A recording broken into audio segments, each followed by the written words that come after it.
Hello, everyone. Just let me get situated here really quick. Okay, so hello, everyone. My name is Matt Ackford, and I am the founding creative director of the Play Reading Network.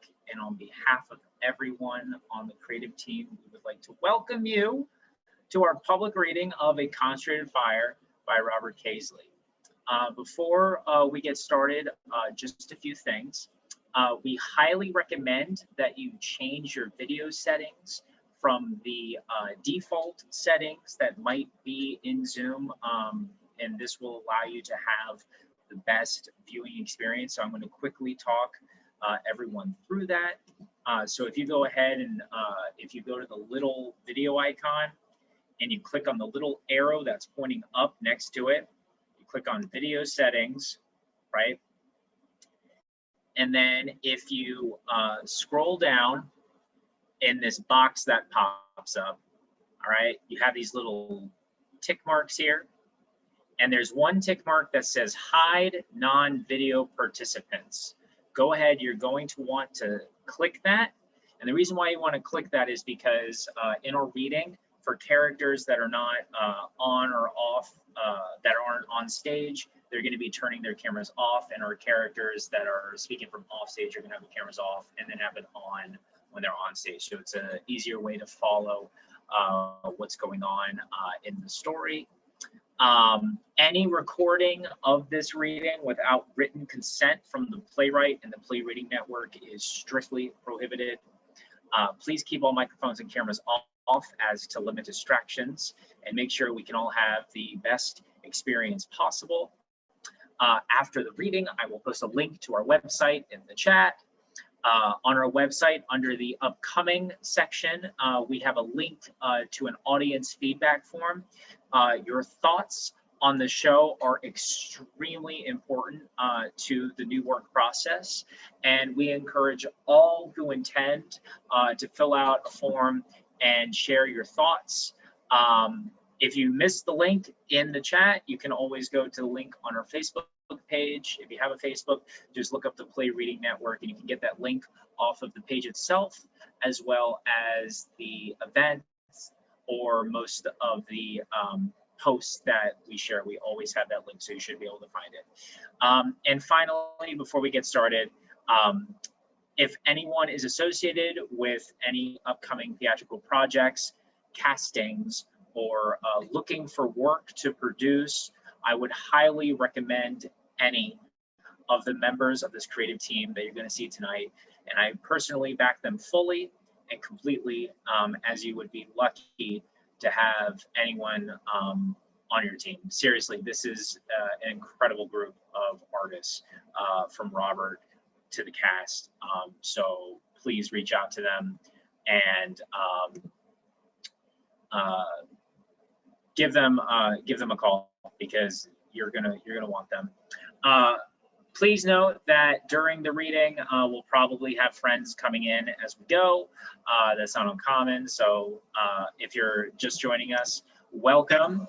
And with all of that out of the way, I'm gonna say, let's go ahead and jump right in, shall we, to the reading. So without further ado, this is Robert Caisleys' A Concentrated Fire.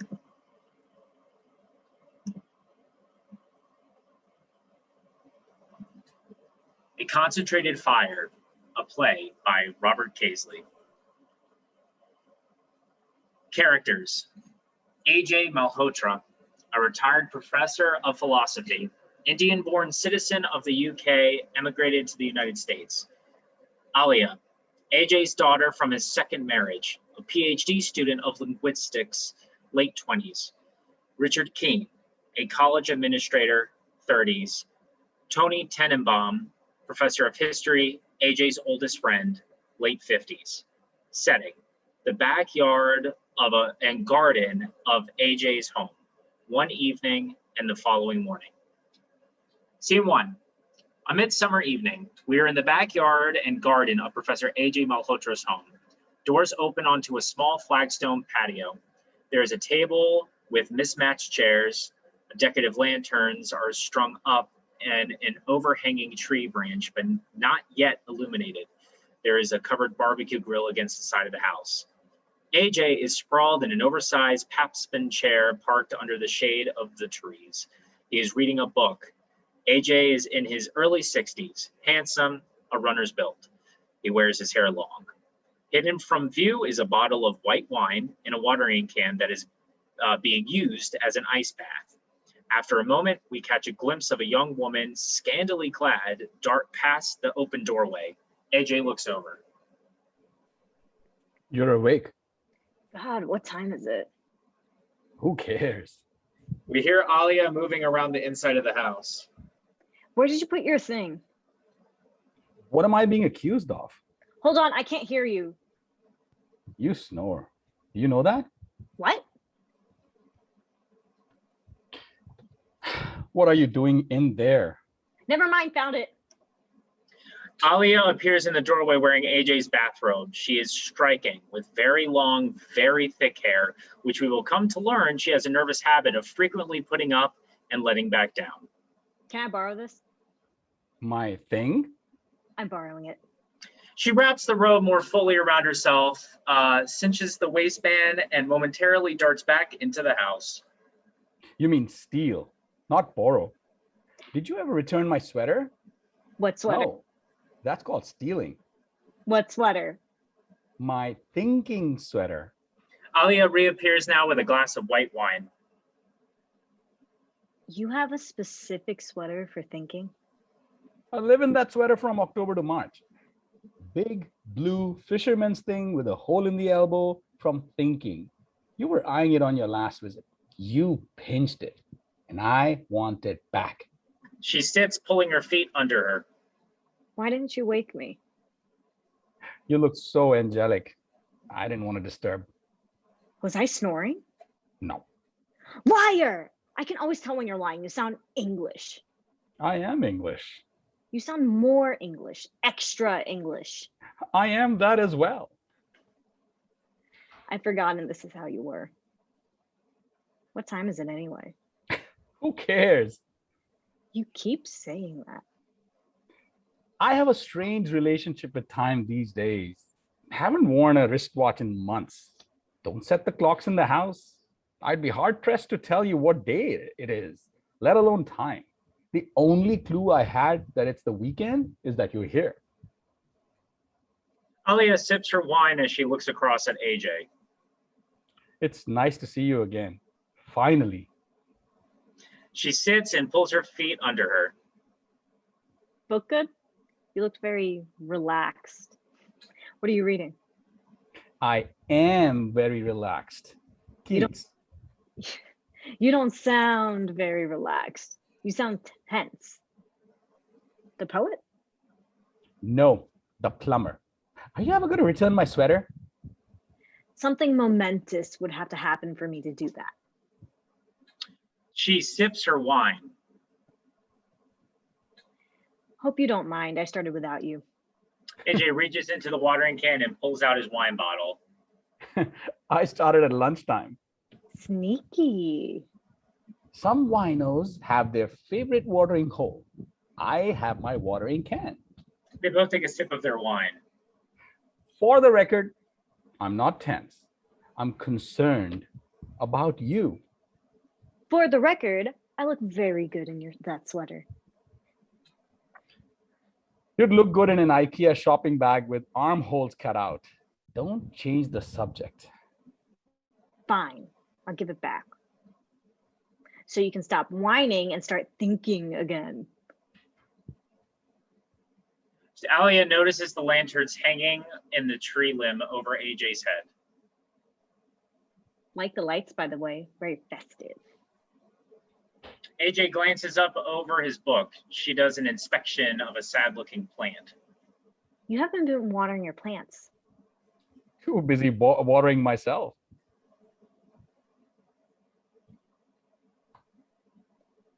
So, how have you been? Oh, for fuck's sakes, Alia. Would you get over here and give me a kiss? A hug at least, please?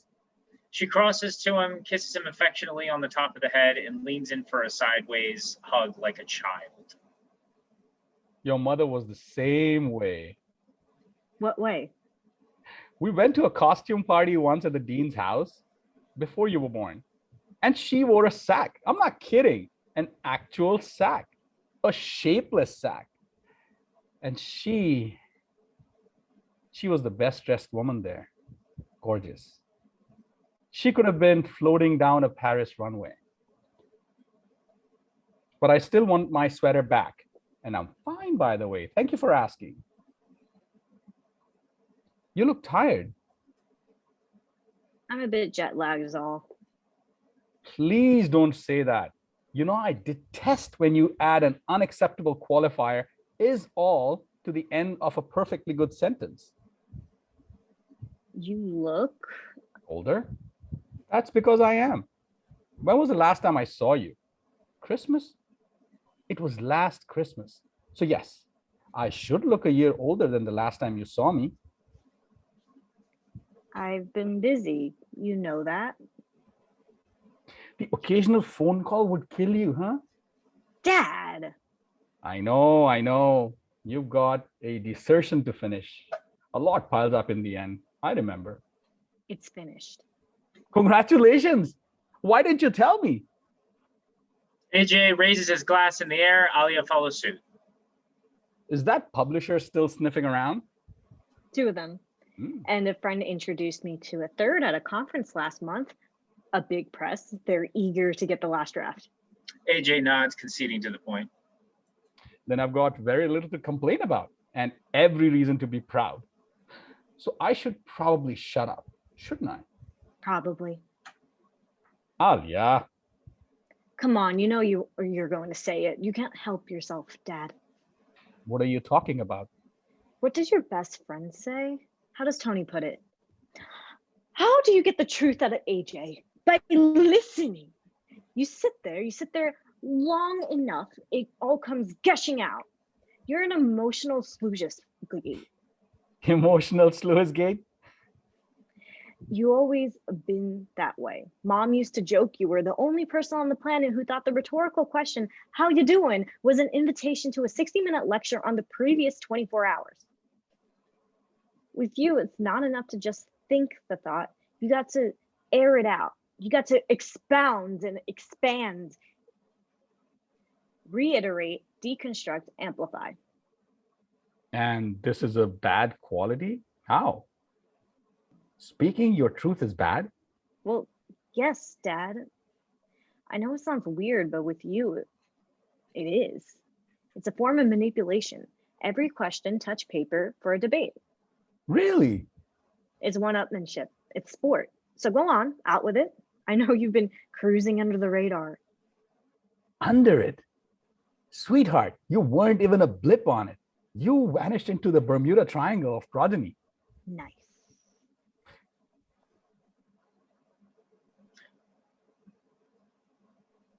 It's not like you at all. We always had that, didn't we?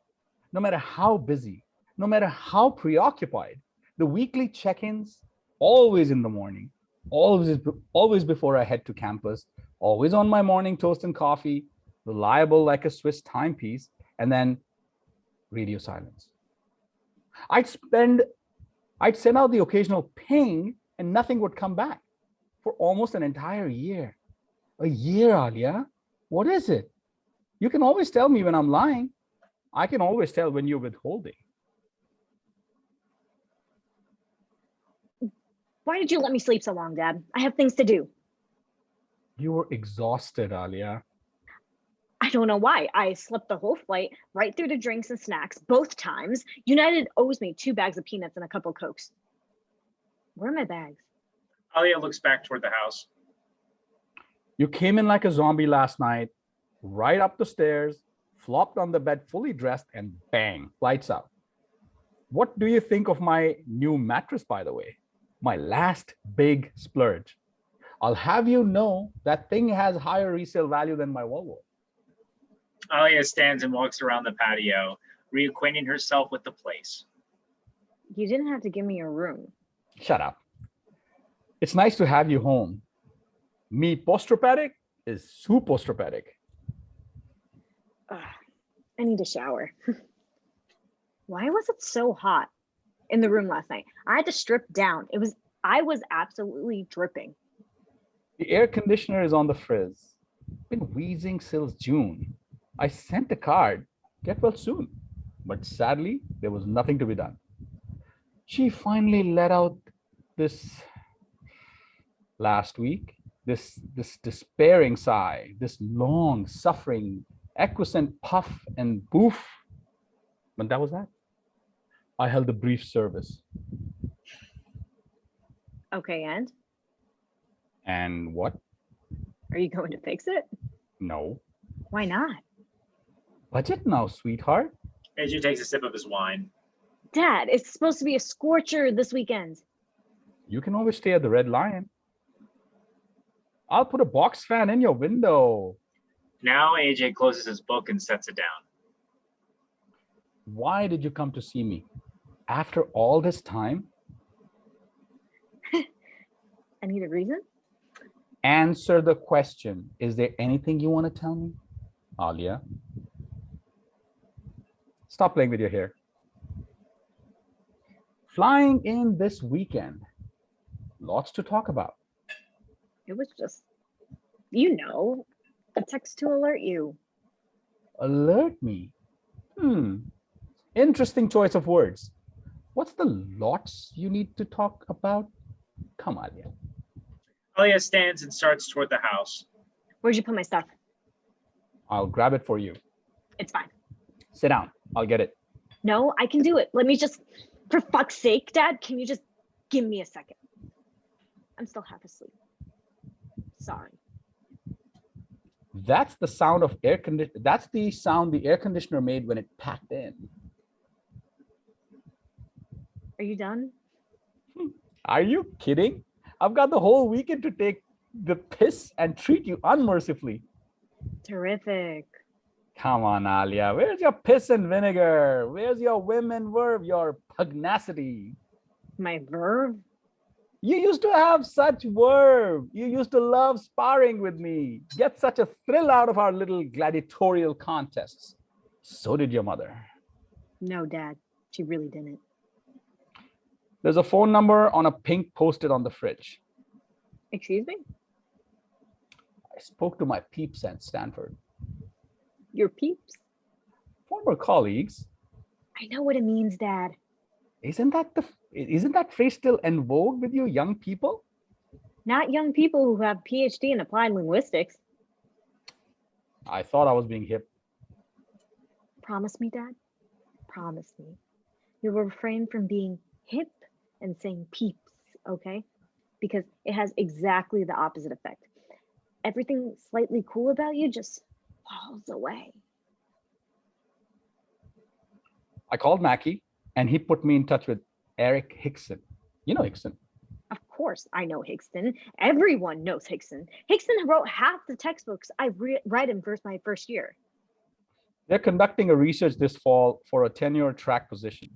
It's in your wheelhouse, smack dab, matter of fact.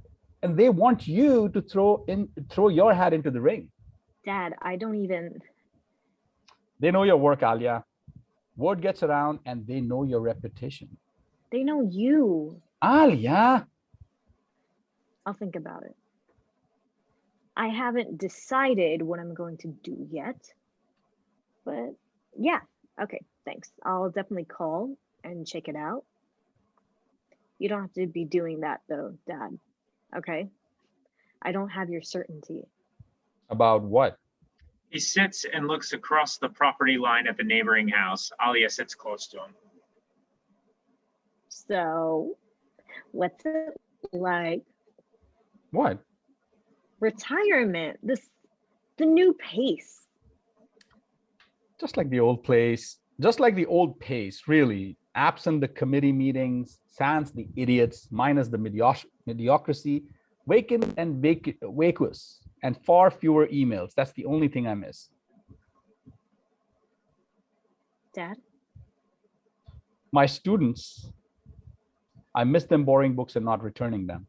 A tiny crime I was more than happy to forgive.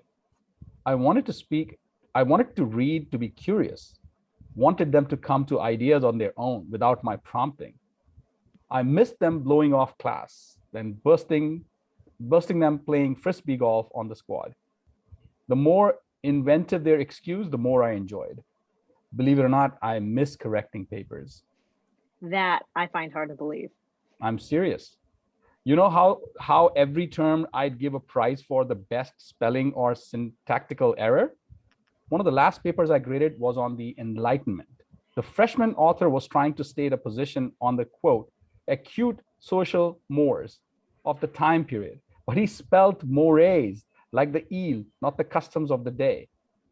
So I described the Latin word Burundi and a tiny illustration of an eel in the margin, together with a comment, oh no, it's an attack of the acute social mores. What did he say? 2 days later, I receive a text, LOL smiley face. He looked it up in the dictionary. I miss things like that. And the coffee in the faculty lounge. Oh, they had really terrific coffee. I miss that. That I miss, of course. The faculty lounge has been replaced now with the ACC Act, The act? Academic Advising Center, which seems oddly devoid of students. There's a lot of computer terminals and a professional career path concierge, I think they're called. The irony is students who excel will never need to act, and the ones who do need it won't bother going. So what's new with you? Oh, you know. No. You see, that's the convention. I don't. So I'm asking. She picks up a pair of binoculars from the table and trains them into the distance. He's still running? No. It was getting expensive. I'd be a mile or two from home and, get tired. So I'd call an Uber. Aya has absentmindedly picked up a tennis ball that was sitting in a plant pot. Dad. And it was also lonelier since Kant died. Oh no. Oh, Dad, I knew he had a cyst. I knew the surgery was going to be rough. I didn't. About 4 months ago. Dad, I'm so sorry. I didn't even. The house still smells like him. I'm still sweeping up after the old bugger. This is one of his balls. I can't believe I didn't notice instantly. That's how out of it I am. Oh man, what a great dog. I'm sorry. What are you so sorry about? He's got a better retirement package than I do. Kant is chasing tennis balls in a land of ceaseless walkies. He dines on a boneless bowl of science-diet Scooby snack galore and sits on the right hand of Goddess, having his ear scratched in perpetuity. What a depth. Alaya crosses to AJ and gives him a hug. I'm sorry. I've been so unavailable. I should have called. I'm embarrassed.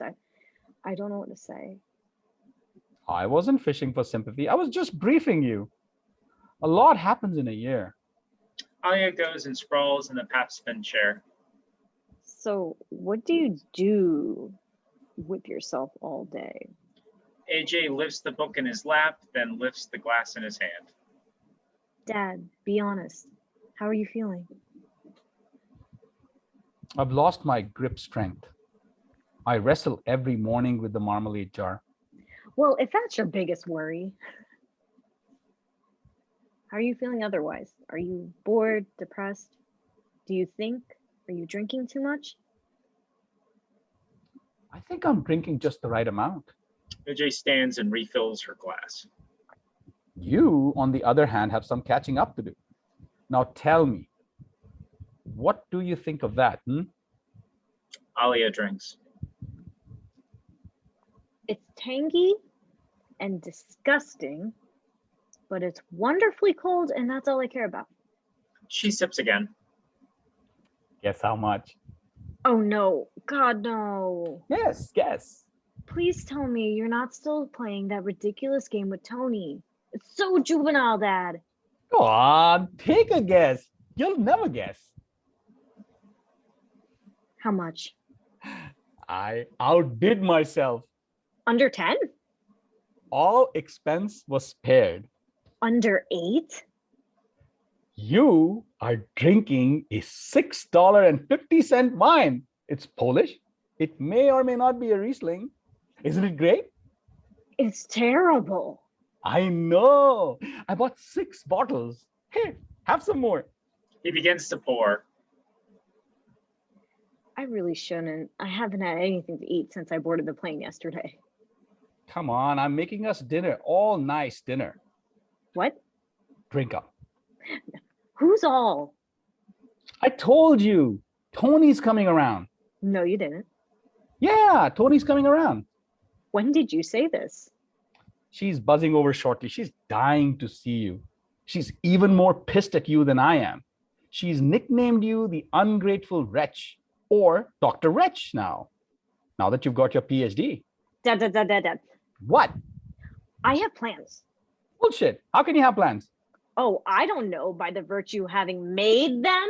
Cancel them. Did you come here to visit your old man or not? I'm grilling steaks. You should see them. They're this thick, marbled, with fat.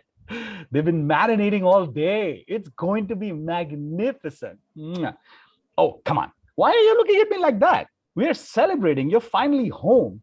I finally escaped from the penitentiary of higher learning. You've completed your doctorate.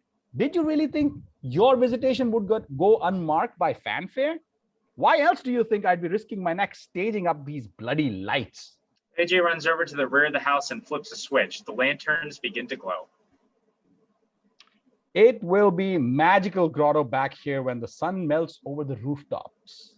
He switches the lights off. Alia stands, puts your glass down on the table. Alia, darling, what is it? When is she coming, Tony? What time? Who cares? It's a complete mystery. All I can tell you is that I said Alia's descended on the homestead, come round for supper, and judging from the general position of the sun in the sky, I imagine she'll be arriving imminently. AJ starts off into the house. But Dad, I really need to. He stops at the door and turns back to Alia. What? What?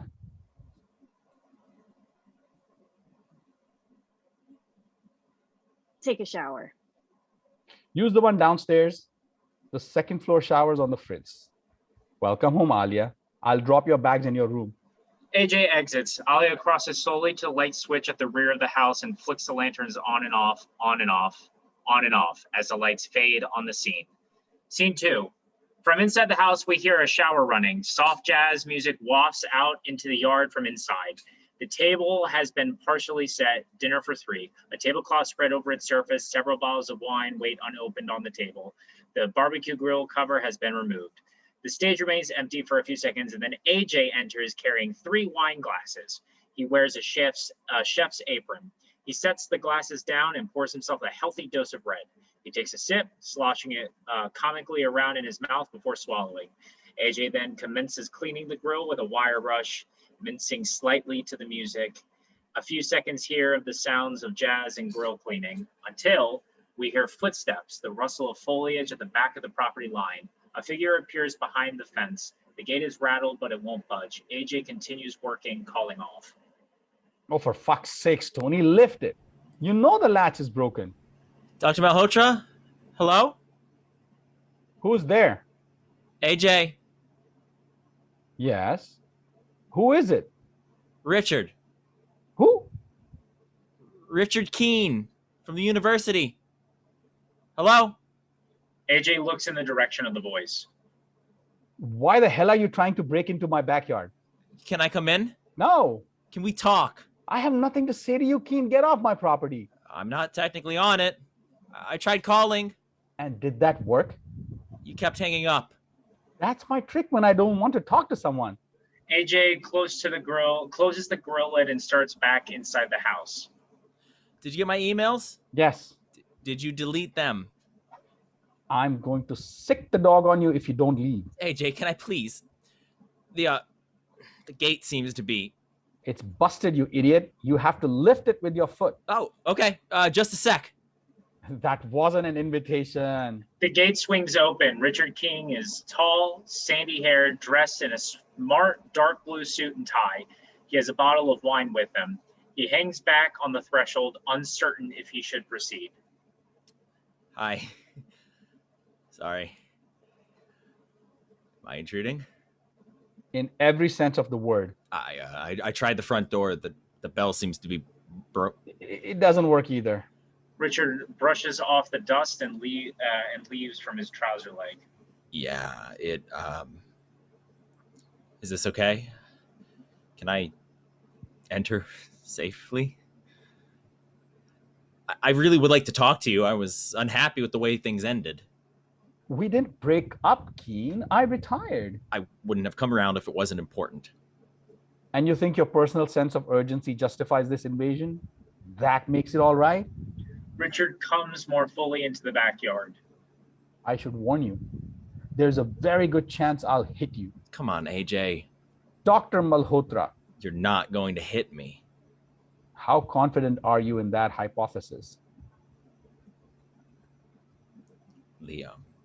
Your front doorbell doesn't work.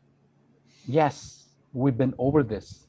Try to keep up. When you press it. It used to play a few notes of Bach concerto in D minor. Yeah, well, now it gives the visitor an electric shock. Oh, dear. Did you get a shock? Yeah. It hurt, actually. Quite a lot. You should think about getting it fixed. I did think about it. Maybe put up a sign? Warn people? I prefer the element of surprise. Richard moves more fully onto the patio, looking around, taking in the ambiance. This is nice. Good patch of shade, secluded. You sound like an idiot. How did you know I'd be here? Well, You were just passing through the neighborhood? Yeah. Really? I just bought a place. Just a little. Further up the hill?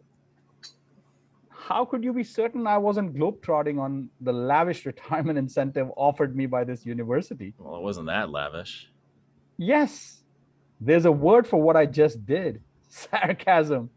And it appears that you haven't accepted it yet, which is partly why I'm here. 30 pieces of silver, eh? Haven't you read your Bible, Keen? I'm not very religious. Neither am I. I just feel a certain responsibility to be especially well-versed in points of view I don't personally hold. Comes in handy in the classroom, I find. Don't you find? I don't teach. I know. See? I did it again. Oh, Judas. I get it. 30 pieces of silver. I can see you'll do well with the midterm. Partly. Sorry? You told me why you're partly here. To harass me. To annoy me. What's the other part? Richard extends the bottle of wine he's holding. I heard you like wine. Where did you hear that? Around Around what? campus. Just around. So, you just happened to be in the neighborhood Yeah. and just happened to have heard I like wine and just happened to have a bottle on you? Yes. Bullshit. It's true. Well, I'm afraid you heard wrong. I don't like wine. Never touch that stuff. Richard looks over at the collection of wine bottles on the table. What's that?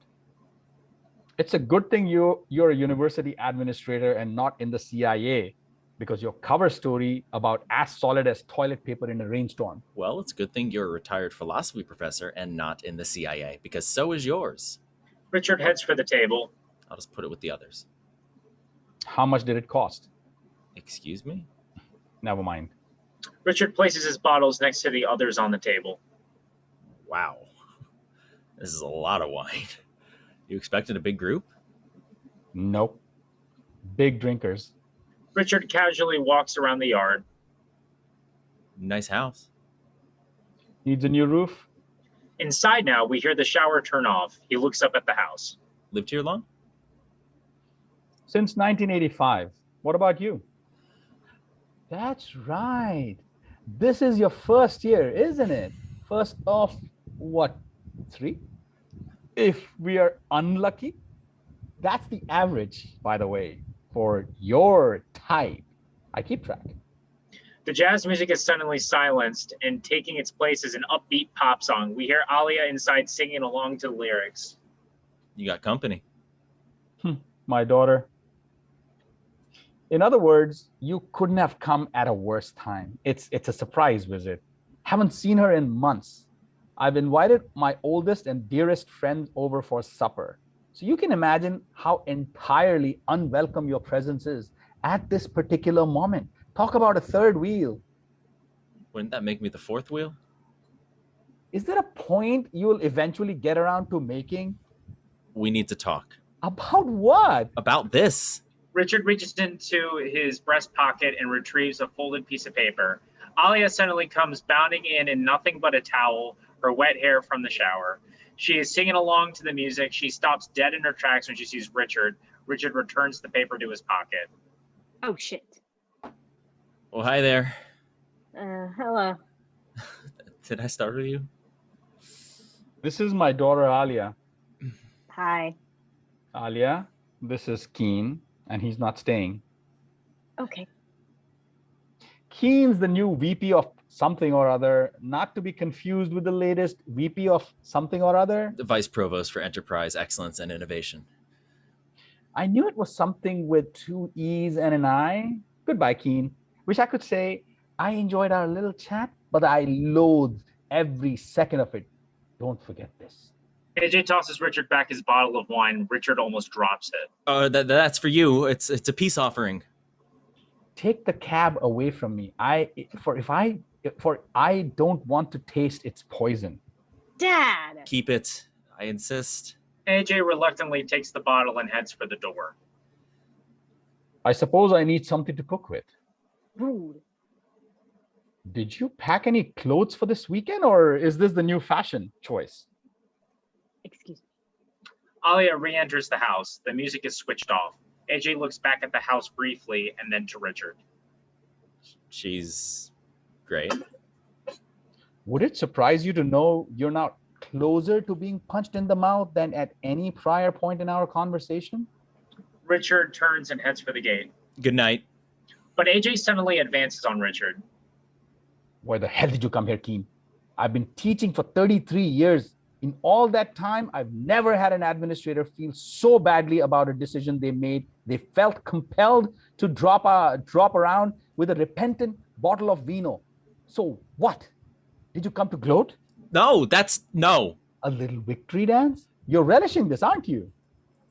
Seeing how stung I am by what you did to me. No, sir, that's not why I came. You've come around to rub salt in my wounds, and your timing is perfect. You're not trying to humiliate me in front of my daughter. This is not about the past. It's about the future. Where did you pick up that dumb line? I underestimated how callous you are, how ruthless. I can see this president wanted you. You're brutal. You're a butcher with a $50 haircut and a Brooks Brothers suit. Now, please get off my fucking property before I let the dog out. He hasn't eaten yet and has a taste for Italian loafers. AJ exits into the house, slamming the door hard. Richard stands there for a moment, staring back into the house. Shit! He now turns and starts to wrestle with the garden gate as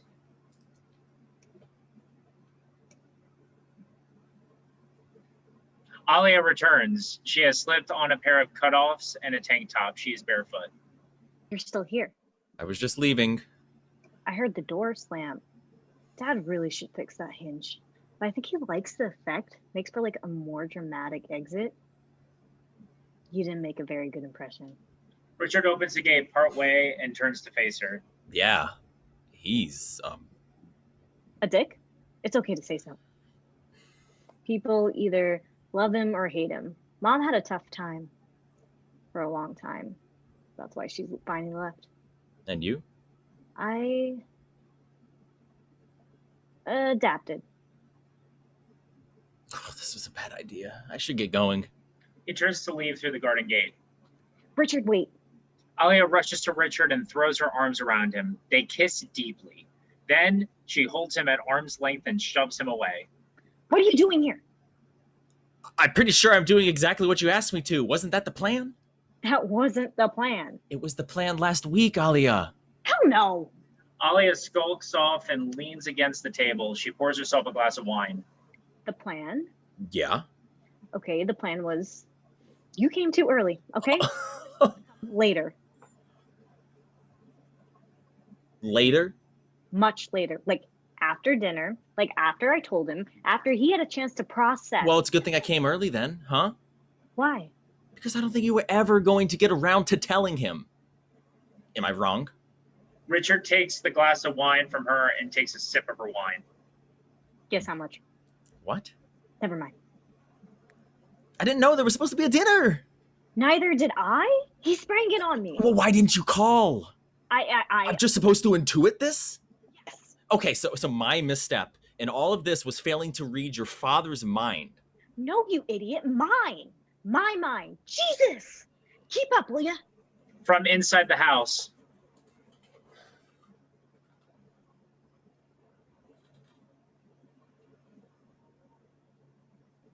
Alia. I'm coming. Alia looks briefly back at the door. Your dad said that as well. When he was disemboweling me, he used that phrase. Keep up. I think you guys have a lot in common. I didn't mean anything by it. I'm sorry. You didn't mean anything? You study linguistics. Look, it was my dad's standard criticism when I was a kid.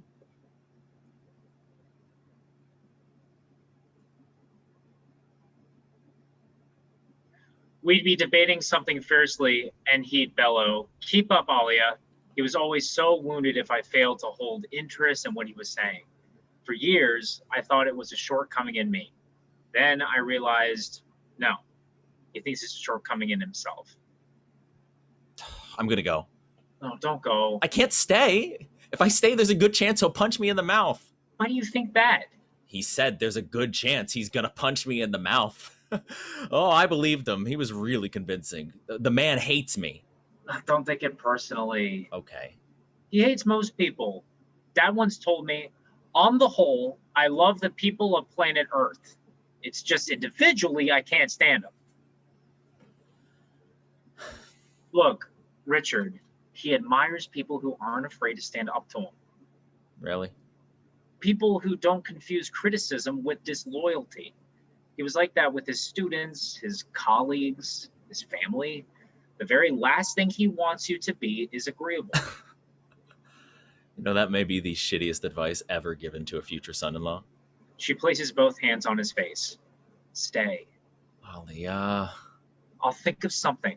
I just need to find some time for a nuanced approach. Nuanced. It's Dad's biggest pet peeve with higher education today. No one appreciates nuance. Students are learning it. Schools are afraid to teach it.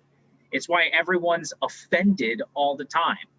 He'll appreciate me finding the nuance, especially when delivering bad news. This shouldn't be bad news, Alia. This is good news for us. It should be good news to him. Richard stands once again and moves across the yard. Jesus. Has he always been like this? No, he used to be much worse. Okay, look. When we tell him about us, I think we're safe in the knowledge that he's going to have a volcanic reaction. Mm-hmm. And we'll be like the victims of Pompeii, frozen for eternity in the ash of his wrath. So let's just get it over with. Rip off the Band-Aid. Okay, Dad! Richard runs for the gate. Oh, you know what? I changed my mind. Don't listen to me. I'm an idiot. Let's break up. It's better that way. You'll learn to live without me. Your face will eventually fade from my memory. Move on with your life because this is some serious Romeo and Juliet shit, and your dad is the Montagues and the Capulets, and we're both going to end up dead. Later, Juliet. Alia runs over to stop him. No, baby. He just needs to know you better, all right? Even I thought you were a bit of an asshole when You did? we first met. But now look, I'm smitten. I am besotted a lot. Yeah.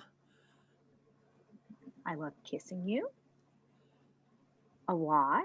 I love sleeping with you Oh, yeah? a lot. I want to marry you, Richard. You do? A lot. You turn me around. You just need to turn my dad around. Turn him around, Richard, because at the end of the day, he loves me, and I know he wants the best for me. This sounds selfish. It's not you I'm worried about. He didn't say anything about punching you in the mouth. She pulls him in to her and kisses him warmly on the cheek and then the mouth. He's retired now. He can't possibly want to keep fighting the same old battles. You made it an emeritus professor, right? A status you refuse to accept. Make him accept it. Do you know where the word emeritus comes from? It's Latin. It means old soldier. Dad needs to put down his shield and battle at long last. Enjoy his veteran status. I think he's ready for an armistice. And this is all going to happen over supper. We're having steaks. From behind the fence now, we hear the rustle of foliage and a bicycle bell ring out. Hello there, anybody home? Tony, is that you? I'm coming into you from the backside. Bonus points for anyone who can tell me what that's from. Tony, of course it's you. Oh my God! The 10 has landed. Let the festivities commence. Get in here. Dr. Tony Tenenbaum enters, pushing her old bicycle through the garden gate. Roughly the same age as AJ, Tony is full of good humor, glamorous, and comfortable with her Zaftig figure. She's dressed in a gorgeous cream linen suit. She has impossibly high heels on, a bright color. The wicker basket mounted on her handlebars contain 2 plastic carrier bags with numerous bottles of wine.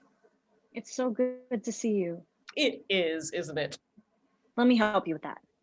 Alia takes charge of Tony's bicycle, pushes it a short distance, and leans it against the fence. Tony has grabbed the plastic bags full of wine. Oh, I worked up quite a sweat. Look at me. Biked all over town. My feet are killing me. Went to every fucking gas station until I discovered this irresponsibly chintzy Shiraz. How chintzy. 588. You might take first place this evening. That's my plan.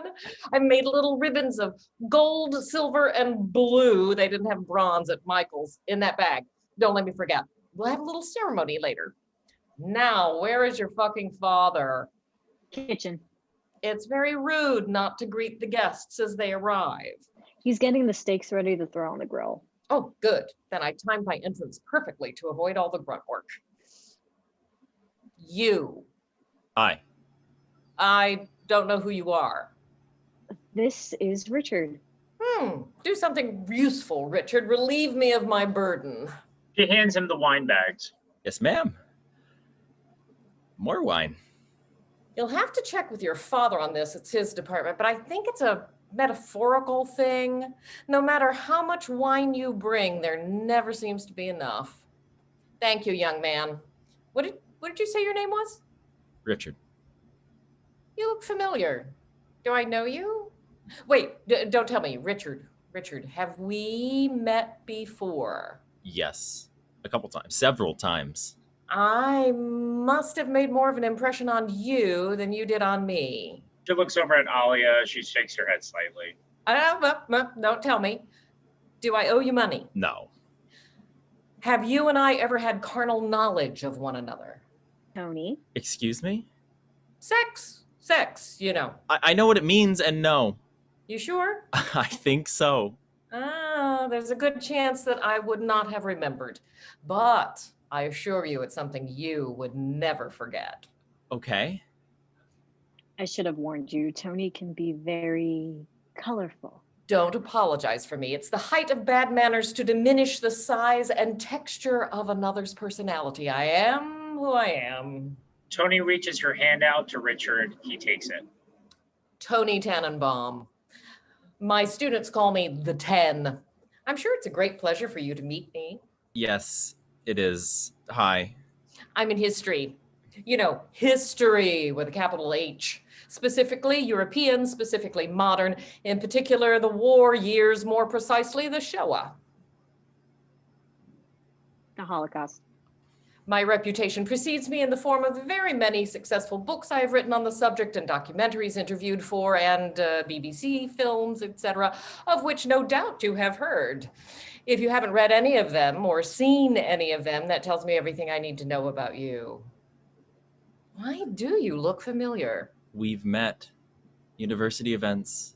I'm Richard Keene. Well, fuck a doodle do, to quote the Stoics. You're the new vice provost of something, something, and something else. Excellence, enterprise, and innovation. I knew it was something inflated. Get over here and give me a big wet kiss. Excuse me? Oh, not you, you. Tony spreads her arms wide lovingly. Alia crosses to her for a hug and a kiss. I'm pissed off at you. That said, Good, I like people to know where they stand with me. Now, what's your fucking excuse, you ungrateful wretch? Dr. Wretch, I presume? Good title, you should write that down. I know, Tony. I'm sorry. I'm horrible. I'm shit. Well, I'm going to forgive you. There. I have forgiven you because it's such a wonderful treat to look upon your shining face. Just look at you, fucking gorgeous. You look more and more like your mother every time I see you. My God, isn't she gorgeous? Hey, you, isn't she divine? I think so. Oh, be very careful, young man. You're behind enemy lines. Alia heads for the house. I'll let Dad know you're here. Did you recently fall down and hit your head? Pardon me? Suffer cranial trauma? Are you disoriented? Did you accidentally wander into this backyard by mistake? I came to see AJ. Then you have a death wish. Because if Dr. Malhotra finds you poking around in the garden with his daughter, he's liable to sick the dogs on you or punch you in the nose. Both threats have already been issued. Well, then, as long as I'm cleared of my moral obligation to warn you, this should make for an exciting evening. Pour me some wine. Red? White? All of the above. From inside. Is that the 10 I hear? The 10 has arrived and comes bearing gifts. What spoils did the 10 bring me? Come join us and you'll find out. Tony, chota bandar. AJ pushes through the door with his hands full. Barbecue tongs in one hand, a platter of marinated steaks in the other. Richard instinctively goes to help. Someone, please help me with this bloody door. Here, let me... You're still here. AJ stands there holding the meat, staring at Richard. You're still here. Yes. Are you a masochist? No. Are you a moron? No. So the question still remains, do you derive pleasure from the prospect of me inflicting physical pain on you? If not a masochist, then a moron. Tony has taken her glass of wine and is now sitting at the table. Alia appears at the screen door with a large salad bowl. Courtside seats. I detained him, Dad, and invited him to dinner. Why? It's important for me that you get to know him. I think you have a lot to discuss. What makes you think I want this intellectual vandal at my dinner table eating my perfectly marinated steaks? Okay, Dr. Malhotra. Okay. Alia and I... well, Alia... what would be the nuanced way of putting this? We're engaged. Well, fuck me. There goes the Band-Aid. Dad, Richard's going to be your son-in-law. Richard, stuck the grill. I'll grab another placemat. Alia heads back into the house. The screen door slams shut behind her. Silence. AJ is stone-faced. Tony, concealing her glee, pours an overfull glass of wine for Richard and, without looking at him, slides it across the table in his direction. Without speaking, he glances over, reaches for the glass, and takes a long, fortifying gulp. Blackout. Scene 3. Later that same evening, the sun has almost completely set, leaving just a hint of color in the darkening sky. The remains of the meal AJ has prepared are scattered across the table. The overhanging lanterns have been lit, suffusing the scene with a lustrous glow. AJ, Tony, Alia, and Richard have finished eating their dinners. They are sitting quietly, napkins in their laps, staring blankly at the remaining scraps on the plates before them. Alia has dressed for dinner, something light, summery, and becoming. Richard, now in his shirt sleeves, has loosened his necktie.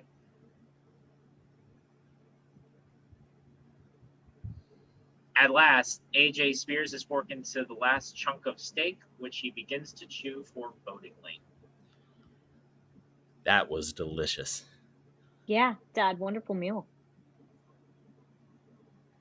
How's your steak, Richard? Great. Tony? Your father's steaks always fit neatly into my aorta without actually blocking it.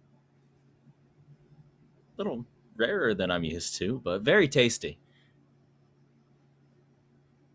Bit bloody for you, huh? It was fine. I was sending a message. Dad? I saved a few scraps for the dog. Hope that's okay. I figured it might be a good insurance policy. Richard. Where is he, by the way? Is it a he or a she? I didn't tell you. I'm sorry. I just found out myself this morning. My dad's dog died. Really? 4 months ago, wasn't it? I'm still very disconsolate. Alia puts a comforting hand on her father's arm. And you had a dog. I did have a dog once. His name was Kant. After the German philosopher. You said this evening, you said there was a dog in here and that you were going to sick it on me. You didn't. You were trying to intimidate me? That's not how I would put it. How would you put it? How could I intimidate you with a dog that died 4 months ago? Dad! You made me think. I'm a philosopher. That's my job. You made me believe. I wanted to entertain the idea of a large, menacing dog inside my house. I was about to unleash him on you, and that he would, with all probability, tear you limb from limb. That's not intimidation? I'd call it I would call it wish fulfillment. Immanuel Kant, however, would call it categorical imperative. And you played along with it. More fun that way. Tony. What? Richard stands abruptly and grabs his plate. I'll clear the dishes. Leave it, babe. I'll take care of it later. You sure? Yes, relax. Tony reaches across the table with a bottle. More wine, Richard? I'm fine, thanks. Better safe than empty. She fills his glass. You'll have to forgive me. There's no pudding. He means dessert. Oh, okay. It's one of those Britishisms. Doesn't necessarily mean pudding. Just means the sweet following the main course. Tony sips wine quietly. Alia turns to her father. So, no dessert, huh? Regretfully not. I'm drinking my pudding. I saw a pie. Did you? Uh-huh. In there? Yeah, cooling on the counter. What's that pie for, Dad? I'm saving it. For what? For his departure. Richard pushes back from the table. Okay, babe, you know what? Dad, you promised. No, I didn't. Yes, you did. The only thing I agreed to was being on my best behavior during dinner. I was a witness. He didn't say a word throughout the entire meal. He didn't speak at all. That's what I meant by best behavior. Oh, for God's sakes. The meal is over. I'm no longer bound by your rules of etiquette. Tony stands folding her napkin as she wanders over to a more comfortable chair with her wine. For the record, I think he exercised superhuman restraint. Tony? Personally, I was itching for a fight. It would have been a welcome relief from the cerebral activities of my daily life. Richard heads towards the house. I'll get my coat and then I'll be out of your hair. Good night. He exits inside. AJ half-heartedly begins gathering silverware. What are you doing right now? Cleaning up. No, what the hell are you doing, Dad? What do you mean? I'm being myself. Alia puts some distance between them. She arranges the full length of the yard throughout the following exchange. No, okay? Don't answer. I know the routine. I've seen you operate this way before. This is classic AJ Malhotra. I'm a classic. I just thought you were old. Your contempt for Richard is not going to change the way I feel about him. Oh, I think it is. You can't change my feelings just by sulking. You underestimate me. Yes, he's successfully sulked his way through life, through faculty meetings, committees of all shapes and sizes, 2 marriages. faculty senate, you name it. I found it to be remarkably effective negotiating technique. Alia gets in AJ's face. I love him, Dad. I care deeply for that man. I know Mom put up with your shit. Don't drag your mother into this. I think you did. You know, for as long as she did, but I'm not her. I'm tougher, more resilient. You think a little tantrum and I'll just drop him like a hot rock? AJ stands to pour himself another half glass. That was the initial plan. Phase 1, tantrum. Boyfriend dropped like hot rock. But I don't think either one of us want me to move on to phase 2 and 3, do we? Alia tries a different tactic, refilling her father's wine glass. I know I'm partly to blame here. I know I should have told you when I first started. I wonder why I didn't. When did it start? A year ago? About the time you dropped off the radar? Alia, take it from me. The moment you pin your hopes on the affairs of the heart, the permanence of love, you're done for. I'm supposed to take advice from you in this particular department. Affairs of the heart. Dad, your track record is shit. You've got a brilliant head on your shoulders. I don't want to see you. What? You don't want to see me what? Look, he isn't your life. Your life is your work. That's you, Dad. That's why Mom left. And probably your first wife too.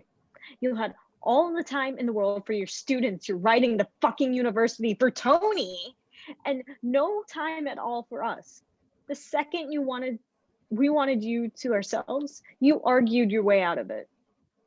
Alia sits back down. I won't make the same mistake. You think that's why she left? Isn't it? AJ ranges around the patio with his wine glass. She didn't leave because I argued with her. She left because she never argued with herself. No sense of analysis, no opinion, therefore entirely reliant on someone else's. I love him doesn't cut it with me. I don't buy it. You think I'm lying? No, I think you feel something. I'm not denying your feelings, but come on, feelings? I thought I taught you better than that. Life is so much simpler if you don't let your emotions get in the way. I've always trusted reasoning more. I love him is easy. I'm sorry, it's pedestrian. Everyone says it. Such an unimaginative phrase. I love him. Therefore, I should probably marry him. The what of love is easy. It's the psychological sensation. The why is the challenge. That requires an intellectual exercise. I want to know what doubts you have. I don't have any. Bullshit. No. Well, that's the daftest thing you've ever said. Have you ever asked yourself the question, why do you love him? Or why he loves you for that matter? Why? Come on, why? Richard is amazing. Give it some time. I've always found the feelings cool with the passage of time and the revelation of the truth. What do you mean by that? AJ drains his glass and starts towards the door. What does that mean? I'll wager by midnight, you'll be as disapproving of Richard Keene as I am. Where are you going? To bed. I thought since the evening turned dullish. AJ is leaving, but Elia gets between him and the house. You can't drop a hand grenade like that and piss off to bed. And you're never in bed before 2 a.m., right, Tony? That's something I remember growing up. No matter how early you had to get up in the morning, you always went to bed late. You would say, I don't want to miss any of the excitement. What's this going to bed tactic? Are you promising some excitement? Stay up and see. That almost sounded like a challenge. It was a plea. Please don't go to bed. Alia turns to Tony, hoping for support. You've been unusually quiet. Aren't you going to say anything? In situations like this, fraught with such diametric emotion, I find it's best to talk less and drink more. Tony grabs a bottle of wine from the table and heads inside with her glass. He's not good enough for you, Alia. Oh, look who's now offering the pedestrian cliche response. Who is good enough for you, Dad? Am I? Was Mom? AJ looks across the yard at his daughter.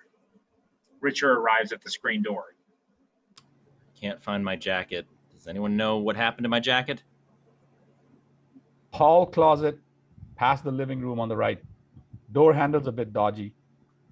Is everything in this house broken? Is that an existential question? He's about to head back inside. You okay? Richard disappears into the house. AJ has by now made himself comfortable on the papasan chair, thumbing through the pages of his book. Debate him. Enough of the guerrilla tactics. Debate him openly. Don't be a coward. Sitting there taking pot shots from tall grass, you're so assured of your superior intellectual position. And morals. Don't forget moral.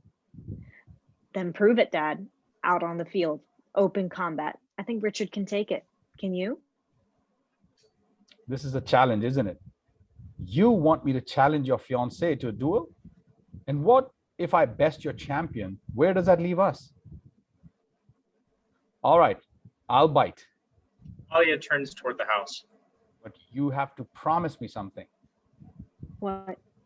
When the gloves come off, and they will, you have to remember, I was simply trying to ward him off. But you, my darling girl, you pushed him onto the breach, and it's a battle he cannot win. We'll see. So you cannot then turn around and blame me for the outrageous slings and arrows your fiancé is about to suffer. You said you were different than your mother. Promise me that. Promise me you won't blame me for what I'm about to do. Promise, and I'll invite him to stay for another drink. All right. No, promise. I promise. Richard returns to the patio with his jacket. He also has the bottle of wine he brought over earlier. I guess I'll say goodnight. AJ, it's clear you didn't want this. You didn't even open it, so I'm taking it. Sorry. I know that's bad form or whatever, but, tough. I'll call you tomorrow. Richard starts toward the garden gate. You're right, Richard.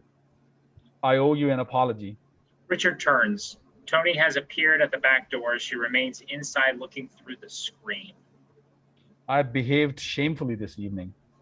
These past few months, I haven't yet come to terms with my situation.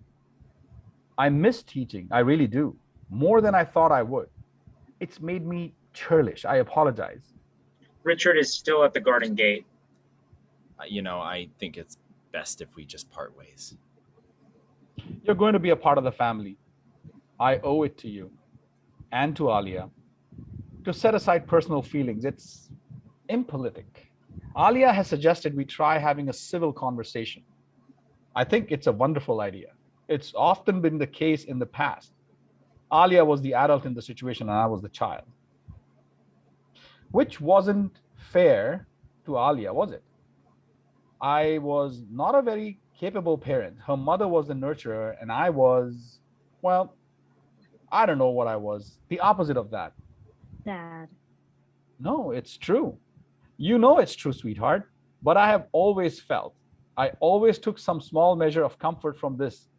And perhaps my own way of rationalizing, I've always believed it's partly what made Alia the perceptive, strong, determined woman she is today.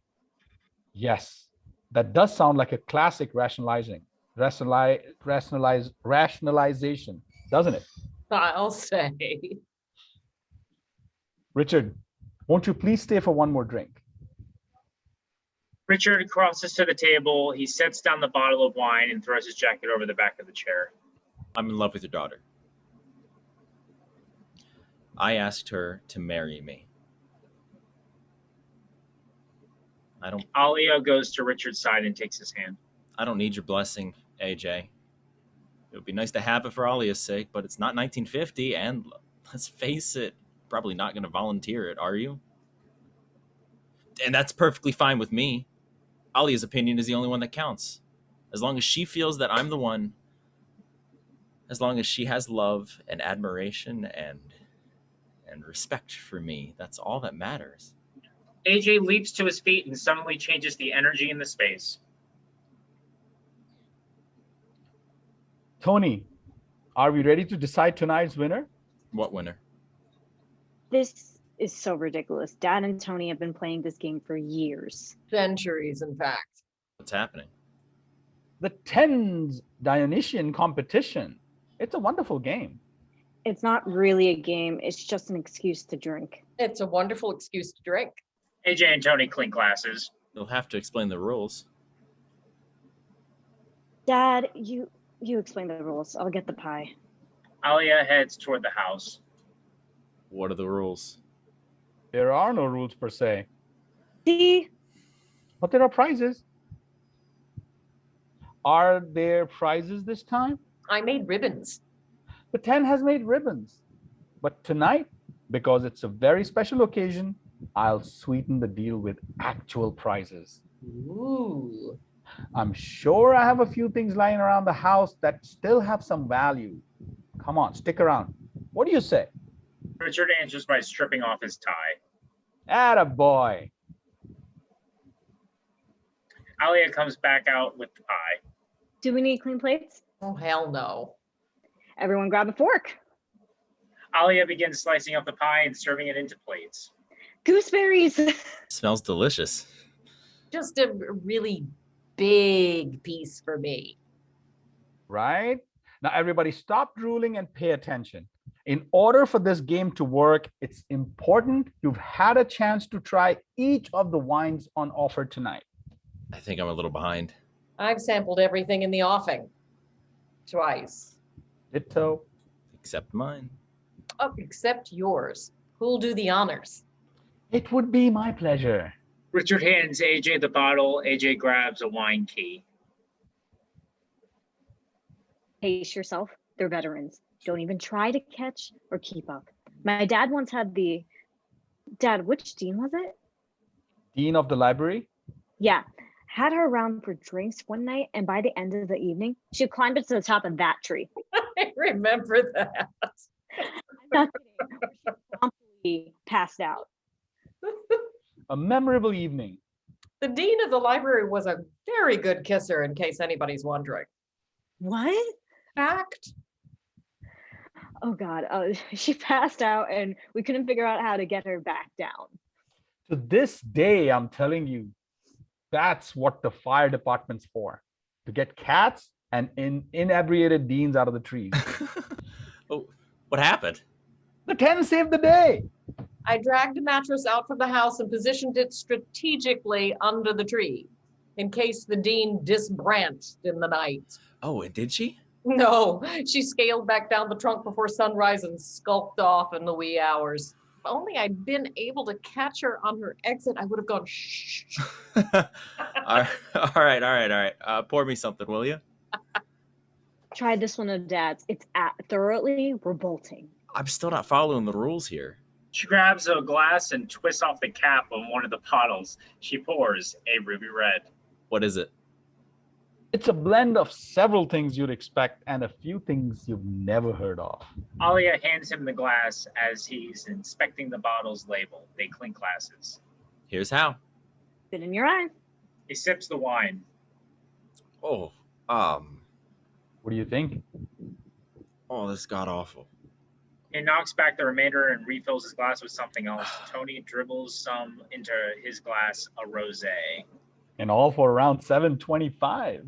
Well done. Now, try mine. I think I have really underachieved with this one.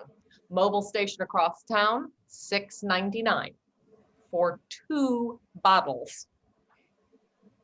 Yeah, this is not very good wine. What am I missing here? The point is not the taste. We're not aficionados in the typical sense. Okay. For us, it's not about the taste, it's about the price. Alia sits on Richard's lap, her arm around his shoulders. For two people with such highbrow, refined taste when it comes to art and culture, they sure do scrape the bottom of the viticultural barrel. Thank you, sweetheart. The goal is to find the cheapest wine that you still choke down. Oh, wow. Did I misinterpret this? Let's try Richard's. You won't like it because it's really good. They all sample his wine. Oh, wow. That's delicious. Suspiciously good. Shockingly so. Yeah, I went out of my way to impress you, actually. I thought you were a bit of a, you know. Wine snob? Yeah. I'm not. What's the opposite of a wine snob? I think crudely a wino. That sounds about right. Richard, my boy, how much did you pay for this? Be honest. It's just over 50. Dollars? Oh dear. I'm sorry to inform you that you have lost the game. Miserably. I figured. I declare Tony the winner once again. Applause, applause, applause. Oh, I almost forgot. Shit, fuck, in that bag. She takes the first place ribbon for her ghastly gas station rosé and her shitty Shiraz. Alia hands out the ribbons that Tony made. Gold for you. Thank you, very kind, very kind. I'm the runner-up for what's either Polish Riesling or late harvest paint thinner from Home Depot. Silver. Alia didn't contribute. I knew Richard would bring something, but I didn't give you the 411. Sorry, babe. She pecks him on the cheek and then crosses to another seat. Yeah, I would have lowered my standards considerably if I'd known the ground rule. Better luck next time. Here's a blue ribbon for sportsmanlike conduct. AJ extends a hand to Richard and they shake. How did this crazy tradition begin? Can I ask? AJ has just shoveled in a mouthful of pie, so he has to chew a few times before he mumbles. It was 1975. AJ and I were at school together University of Chicago. We were living together. and sleeping together. What? Briefly, you didn't know this. I thought everyone knew this. I never told you this. No. I mean, sure. I don't know. Mom once said like something that made me suspect you two have once had a fling, but I didn't really think anything of it at the time. Oh, sure. We had a fling of sorts. Several flings of several sorts. Well, hello. It was 1975.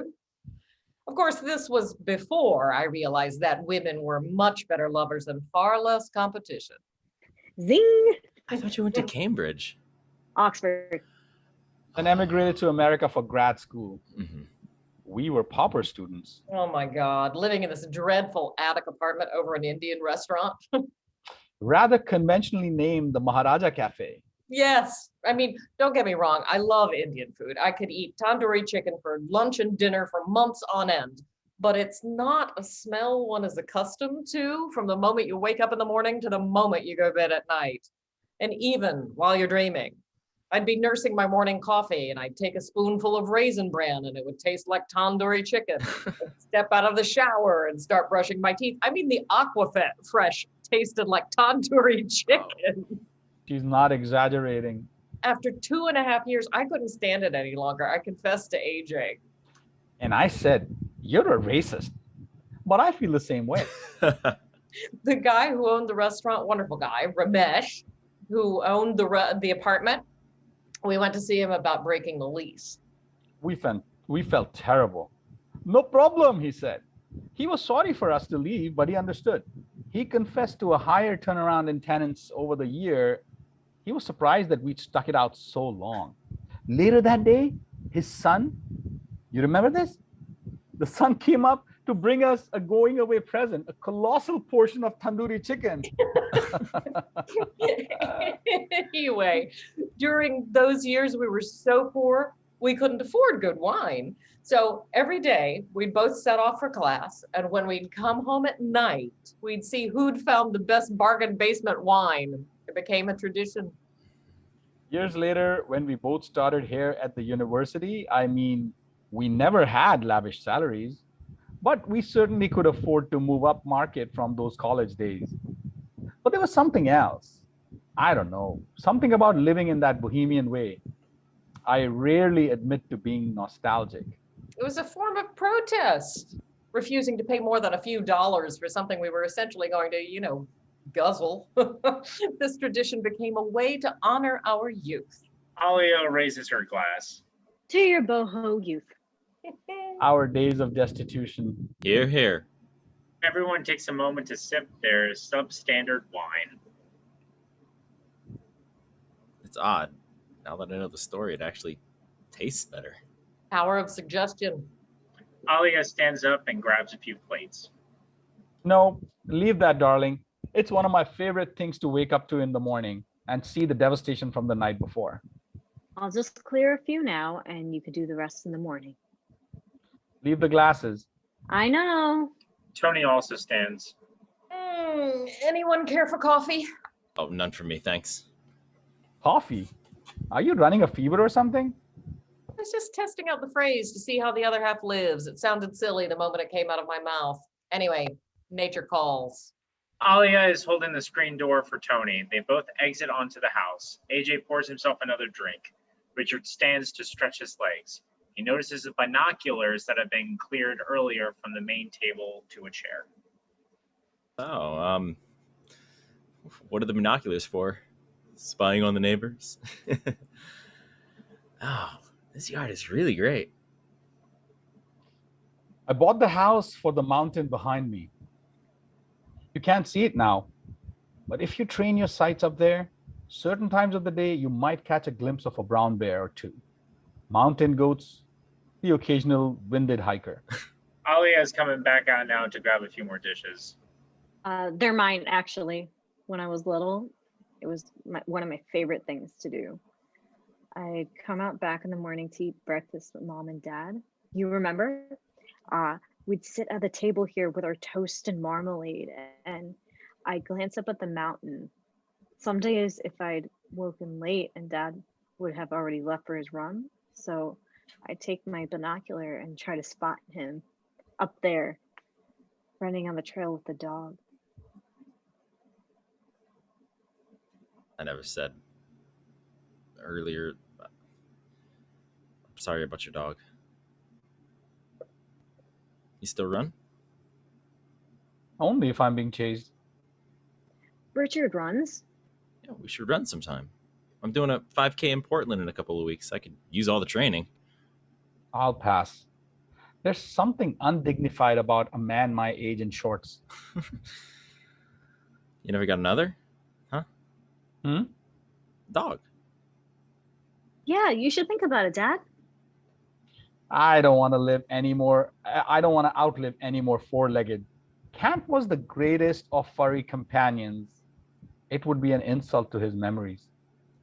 Alia makes a second run into the house, taking handfuls of silverware and napkins. Need anything? I'm good. She exits. He went missing right after I brought him home. The dog? I wandered the streets for hours calling his name. Kant! Kant! Where are you, Kant? Where is my little Kant? Oh, this story. But with my English-educated Punjabi accent, you see, A neighbor reported it to the police. I had to explain to a perplexed police officer I was searching for a puppy named after a great German philosopher, not shouting obscenities describing the female anatomy. Alia returns to the yard. She is pulling on a light cardigan. What did I miss? Where's my little gun? That old baby. Oh, you cold, babe? I'm fine. It's supposed to rain in the wee hours. It'll be a relief from this heat. Dad refuses to fix the air conditioner. He's on a budget, don't you know? AJ gestures grandly at Richard's direction. Richard, I'm curious. Tell us, what do you do? You know what I do. No. Alia tried to explain to me, but I can't say I understood much of it. Can you shine a light? I was under the impression that you didn't approve of what I do, that it was bullshit work. I don't feel like arguing with you anymore. But that's the thing. I don't think you made your argument at all. And Alia offered something of a challenge before supper. She did. Oh, this sounds promising. Yes. She basically told me I need to quit being a prick and grow up. Oh, why would anyone want to do that? AJ's finest quality is his immaturity. Listen here, Malhotra, if you start getting all mature and crotchety on it, we're through. You hear? Don't worry, Tony. For you, I'll always be my sophomoric self. Tony and AJ clink glasses. But in the spirit of solidarity with my future son-in-law, I think I should make an effort to rise above my own pettiness. Someone write down the date and time. My father rose above his own pettiness. AJ clinks glasses with his daughter now.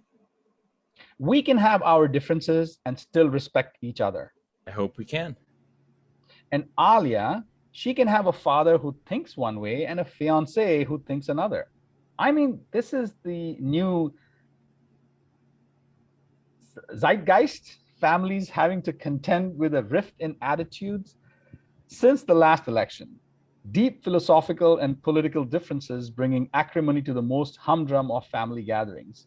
It's more now American than apple pie. AJ is going around the yard with 2 bottles, refilling everyone's glass. So tell us, for the sake of argument, what the bloody hell does a vice provost do all day?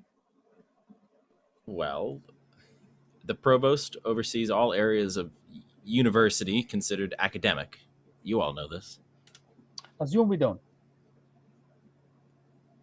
And he has various vice provosts who report directly to him A growing number. on different areas of concern. Parking spots. Excuse me? Dad's jokes. You want to know? There used to be a guy in the math department, Wicks. Terry Wicks, brilliant mathematician, wrote a top-selling book on, what was it? Something no one here can understand. Combinatronics. Okay. The 7 bridges of Königsberg, graph theory. Wicks did a whole chapter on the inhabitants of the city who are apparently obsessed with the question of whether they can walk over each of the 7 bridges spanning the river only once and end up in the same place. What? Everyone is looking at Alia slack-jawed. You see, what you have to look forward to is a lifetime of being outwitted. I read the book. I didn't say I understood it. Well, Wicks was a real eccentric. Wore shorts, Hawaiian shirt, Birkenstocks, and even in the dead of winter. And never took off his sunglasses. We all thought he was trying to cultivate an air of mystery, but at his memorial service, his widow revealed he suffered from a lifetime photopia, sensitivity to light. Okay, Dad, you're going a long way around the barn. Well, at least I'm not going over the 7 bridges of Königsberg. Wicks put together a weekly newsletter. He'd tour the admin building parking lot twice a day, once in the morning and once at night, and file reports on which administrators' cars were not in the parking spots. He'd publish weekly, and we all got great pleasure in reading about who came to the office late and who was ditching work early. We do a lot of traveling. Anyway, soon after, the central administration took the names off the parking spaces, and now they just have anonymous number assigned at random each year. We still have a habit at this university of giving administrators of certain rank a reserved parking spot. So when I see another opening being advertised, I say, They're hiring another parking spot. Oh, come on, Richard. It's funny. do you have a parking spot? Is there any more wine? I'll take that as a yes. Ooh, we're dipping into the reserves now. Tony makes her way unsteadily toward the house. You want me to fetch it? I'm fine. Keep them sparring. It's great fun. But someone's enjoying it. Alia is standing behind her father with both hands on his shoulders.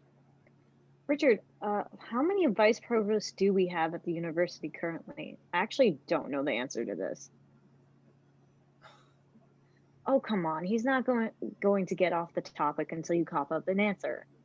AJ has taken a seat. Richard now stands. The university is a profoundly more complex institution today than when your father and Tony first started. When dinosaurs roamed the earth land. Kiki. Fundraising, myriad student services. Schools are operating now more like corporations than classrooms. He says it like it's a good thing. It's a reality. The expansion of the administrative ranks at every university in the nation is due to several factors. Tony is returning with another bottle of wine. What factors? Well, compliance, for one thing. Conversation has suddenly grown very dull. I leave for 1 second. We're required to comply with with an increasing number of state and federal laws, not to mention various external accreditation bodies. Why do we have those? Accreditors? In my decades of teaching philosophy, I have never once been asked to offer my opinion on how the Department of Philosophy gets accredited. Don't you find that odd? I'm not trying to be immodest, but I was one of the leaders in my field. Still are, Dad. But the external reviewers they sent to pass judgment on our program were quite frankly people I'd never heard of. From sanctioning bodies I didn't respect, I later discovered so many of the new demands placed on me by the external reviewers had to be suggested by my own administration and not the other way around. Self-imposed compliance, these accrediting groups, I mean, my God, they seem to pop up overnight in the last few decades, and they've spread like wild mushrooms. So yes, if you say we all need extra paper pushers to keep up with all the extra paper that's being pushed, I say, well, isn't that the tail wagging the dog? So you'd advocate for no external assessment at all, no accountability. You see, this is why no one likes higher education. What an interesting thing to say. What I mean is, I think we know what you mean. state and federal legislators, they are not your biggest fans. Do you want to play into their hand and shirk off accreditation, or do you want to account for the work being done and justify the tax dollars flowing into your pockets? Okay, this is boring. Can we talk about sex or politics or me instead? I'm saying it would be nice to feel that most of these external dictates weren't actually coming at the behest of an administration itching to wrest control over how I choose to run my classroom. I'm saying I'd respect the process more if the person conducting the assessment had some marginal concept of what I do in the course of doing my job, which might be different than, say, a professor of saxophone or a professor of electrical engineering. I'm saying I do have a problem with trying to shove the same rubric down everyone's throat and then having higher ups make sweeping changes based on what any statistician will tell you is a false data. I'm saying my sense of accountability is a great deal different than yours, but for some, they consider yours more valuable. AJ stands and walks partway back to the house, but stops and turns back. Here's another one of my pet peeves. You have more than one, do you? When pet peeves come, they come not single spies, but in battalions. You bean counters. Hey! AJ raises his hand in objection. You said he could take it. You can take it, can't you, Richard? I can take it. You all run off to the same conferences, then come back to campus and deploy whatever best practices you've been force-fed in your 3-day seminar. That's part of the job, to keep abreast of the current trends in higher ed. Yes, but why is it you'll take the advice of some workshop PowerPointer you met for 6 hours in Philadelphia, but ignore the advice offered by your own faculty who've been at the institution for decades? Tony, I'll have that drink now. Tony pours Richard another glass. Richard takes a sip. AJ looks like he's about to sit, but instead he stands and launches into a second diatribe. I get an email sent from someone high that contains either the phrase best practices or transparent. I want to cower in the corner and die. Ask any faculty member in any department on any university campus. I would be willing to put money on the fact we all react the same way. We think, oh, fuck me. Here we go again. Someone went to a conference. Philadelphia, here I come. Someone got a brilliant idea of how to improve a process we've been doing successfully for years. I don't know, advising, reviewing, application, something mundane, because someone like you, Richard, attended a workshop, or someone like you purchased a new software application and it's the flavor of the month. So we're going to buy it. And 9 out of 10, it doesn't work. It rarely improves and invariably causes more work for the rest of us, because we've all got to attend a training session on how to make the bloody thing work. Tony stands down and walks over to grab a piece of pie. What's that new software you acquired? Called Trex. With an X.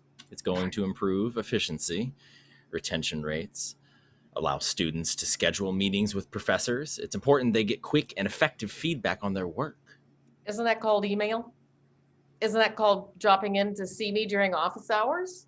Did we need to expend thousands of dollars on it? I assume it wasn't cheap. Trax allows us to track which professors are providing the most responsive services. So it's to keep track of us, not the students. No, you misinterpret. No, I think I nailed it on the head. Keep going, AJ. He's against the ropes. I just wanted to get in a few jabs. Tony retakes her seat like she's ringside at a prize fight. I was completely transparent during the selection process of Trax. The only people who use the word transparent are the ones who've already decided what they're going to do and think the rest of us are stupid enough to believe they arrived at their decision through dialogue. There was dialogue. We went out of our way to include the campus community in the conversation. We set up a task force to seek input from everyone, faculty, students, and staff. But then totally disregard our recommendation. That's not transparent. It's dissimulation. It's fucking lying. Step steady, AJ. I would honestly respect the administration more if they paid us the courtesy of telling us the fucking truth. Our opinion is not wanted. Isn't that right? That's incredibly cynical. At this university, criticism of any senior administrative decision is considered dissent. Look, Richard, I'm not completely naive. When I came here in 1985, the president, the provost, the deans all did things I disagreed with. Okay? And I would say so. They even paid me the respect of listening, even if their eventual decision didn't sit well with me. They at least made me feel my perspective mattered. These fuckers? Dad. Not only ignore the faculty have to say, but our suggestion is greeted with outright contempt. We've been cut out of the so-called shared governance of this institution like a cancer. And I would argue every single problem you can point to on this campus stems directly from the bad management practice. AJ takes a very long drink from his glass. He quietly refills it and finally sits down a little distance away from the group. Tony puts her foot in the air and admires her shoe. She takes off her shoe and rubs her feet. That's better. New shoes? Oh, you like them? Fabulous. How much did they cost? That's the wrong question. Men always ask the wrong question. Here, look at my calves. Go on, look at them. These shoes do wonders for my calves. You can't deny it. Those are the calves of a woman half my age. And those are the shoes of a woman with 3 times your salary, but they look good on you. Learning outcomes. Oh, I see. It's tag team wrestling now. Ali, are you ready to jump in the ring? College professors are the stupidest people in the world. Did I say that out loud? You know, a really good college committee can haggle over course catalog description for an entire semester. At night, when I can't sleep, I think of all of those soporific meetings and it always does the trick. No, it's a medical fact. Serving on a college committee even 1 year can knock a half dozen off your life expectancy. I had the misfortune of sitting in on our learning outcome assessment committee a few years ago. You can thank me and that stalwart committee for the fucking genius suggestion that learning outcomes would be greatly improved at this institution if all professors were required to type them into their syllabi. So that's what we did. The same teaching is going on in those classrooms. The only thing we did was impose this ludicrous mandate. So whichever vice provost is responsible for overseeing internal That would be me. That would be you. Would be able to tell the state board and that vast cadre of external accreditors that learning outcomes were such a priority at this school, every professor had committed to them quite literally in writing. I think you've oversimplified a very complex issue. Thank you. Turn your register class to A mode of perpetual self-assessment. Anyone with half a brain can tell you if you're always looking inward, you're never looking at the road ahead. AJ now picks up the binoculars and peers into them. Cottonwood Lane. He turns and points directly at Richard. You made a joke earlier. Did I? Yes. You made that joke earlier, and I have to confess, I do occasionally spy on the neighbors. You do not. He does. Dad. We sometimes do it together. It's great fun. Tony. I don't have cable. AJ has moved a little way off now, circling the group. Richard, you probably didn't get a chance to see the mountain on this side before the sun went down, but if I train my binoculars in the opposite direction, I spy the upper Monosat on this side. Okay, a little geography lesson. Oh, will there be a quiz? Definitely. To get your bearings, this, of course, is the lower Monosat. And in fact, all the way down at the bottom, here is called the trough. The trough is the lower Monosat, a telling epithet since it's generally where all the humanities professors have their homes. Tony stands and does an elaborate bow. Now, on the upper Monosat, up there in those idyllic climbs on the exalted plains, that's where the deans roost. And above the ridgeline, that's home to the provost and the vice provost, and associate and assistant vice provost, the athletic director, and you yourself right here on Cottonwood Lane. AJ is peering through the binoculars again. The nocturnal activities on this side are easier to pursue. What with the lights ablaze in all those windows, vast expanses of glass on so many of those homes up there like giant fish bowls, and the glow from the street lamps lightening up the whole side of the mountain. You'll have to point yours out to me. I can monitor your comings and goings, your toings and froings. I could serve as a kind of neighborhood watchman. I think we've got something like that. I know you do. The rent-a-cop in the pillbox at the gateway gave me a hassle once when I was invited to the Dean of AG Science Retirement Bash. He kept saying, "You're not on the list. You're not on the list." A philosophical statement if I ever heard one. Got him back though. I brought him a cupcake from the party and apologized for my earlier indignation. He was genuinely moved by my act of contrition. Good for you, Dad. Except you'd licked all the icing before handing it to him. Dad, what are you, 7 years old? On that particular night, yes. Alia pours herself some wine. Unbelievable. AJ hands the binoculars to Richard, who instinctively takes them, but just holds them at his side. Now, if you train your sights just to the east, that's Pinnacle Peak. A linguistic redundancy, if you ask me. There are only 2 houses up there. To the left, El Presidente Macayer's crib. To the right, you'll see the gleaming McMansion of our head football coach. You want to have a look? No, that's all right. Come on, take a look. I myself have never set foot in either place, but you're a big cheese, Richard. You stand a fair chance of getting an invite. And now you too, Alia. Richard reluctantly looks through the lenses. You'll know which one is his because of the titanium-colored Hummer parked in the driveway. A Humvee, the vehicle of choice for the U.S. military of tactical transport through war-torn lands. He uses it to run to Whole Foods and grab his morning latte. Lowering the binoculars. I've been told you get quite a bit of snow here in the winter. We do, yeah. Must be intense. All these mountain roads. I can see why he's got a Humvee. The rest of us make do with all Volvos and Subarus. I used to snowshoe in my youth. AJ grabs his glass and continues on, starting to hit his stride.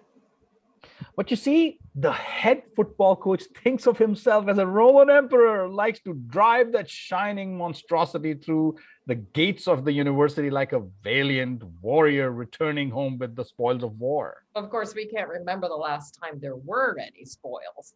Our football team, not, how would you put it? They suck. We are at the school that other schools pay to come and lose to them at homecoming. You'd be surprised. It's a booming business. Tony pours herself more wine. Richard hands the binoculars back to AJ and sits close to Alia. Does this story have a point? I would think it's obvious. Can we talk about something else? My point was simple. My point was simply that the geography of the neighborhood reflects the class struggle within the university itself. Class struggle. Have you read your Marx? I'm not a Marxist. Neither am I, but he makes one or two interesting points. I've done enough of a recon on our little hamlet to know where all the high-paid employees of the university reside, and very few of them teach. There are no high-paid professors? Of course there are. Yes, definitely, absolutely. In certain departments more than the others. Yes, there are. For now, until they retire or they leave the institution, and then the university will do what has become its favorite cost-cutting measure. What's that? God, Richard, you walked right into that one. I call it seize and freeze. Isn't this debate what you wanted? A professor retires, the administration swoops in like vultures and seizes the salary of the professor. They freeze it. It works particularly well during times of financial crisis. Which we seem to have been perpetually in for the past 20 years, according to whoever the current administration is. We love our financial crises. It's the time when the higher-ups get things done. They seize, they freeze, and either don't rehire another full-time professor at all, or they hire an adjunct to replace them. Now for the quiz. You know what the word adjunct means, don't you? I think you're going to tell me. Slave labor. You think I'm joking? These poor bastards get paid by the credit hour. A few $1,000s, they have to teach an overload of classes every semester to be able to cobble together a starving wage, and typically shuttle back and forth between a couple of campuses to make ends meet.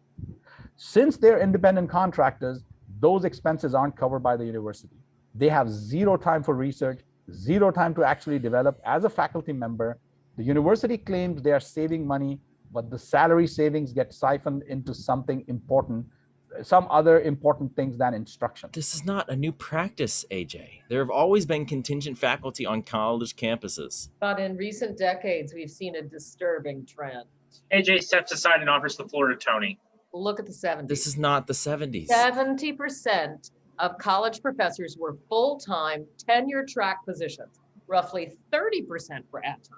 Today, that statistic has almost flipped. I feel like we should set up a blackboard. We have close to 70% part-time faculty teaching right now at the university. None of them have any security. Most of them are denied health insurance or other benefits. Many of them don't have offices or any real support system. So what?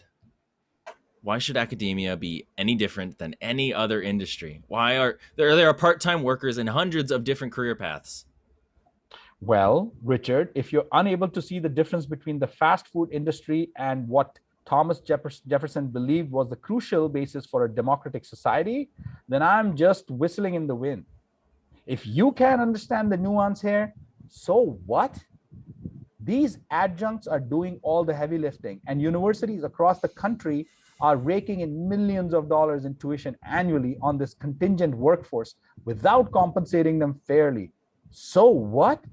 You don't think it's morally disgusting that every public institution is profiteering off unfair labor practices, crying poorhouse whenever they want to cut a program, all the while growing their multi-million, in some cases, billion-dollar endowments? I think most students would be shocked to see what small percentage of their tuition actually goes to paying the person standing in front of them in the classroom. Higher ed is a booming industry. So if the money is not going into the pockets of most of the professors, where is it going? You sound an awful lot like a Marxist for someone who isn't one. A study last year found that almost a third of part-time faculty are living or are below the federal poverty line. The privilege of academic life, conservatives say.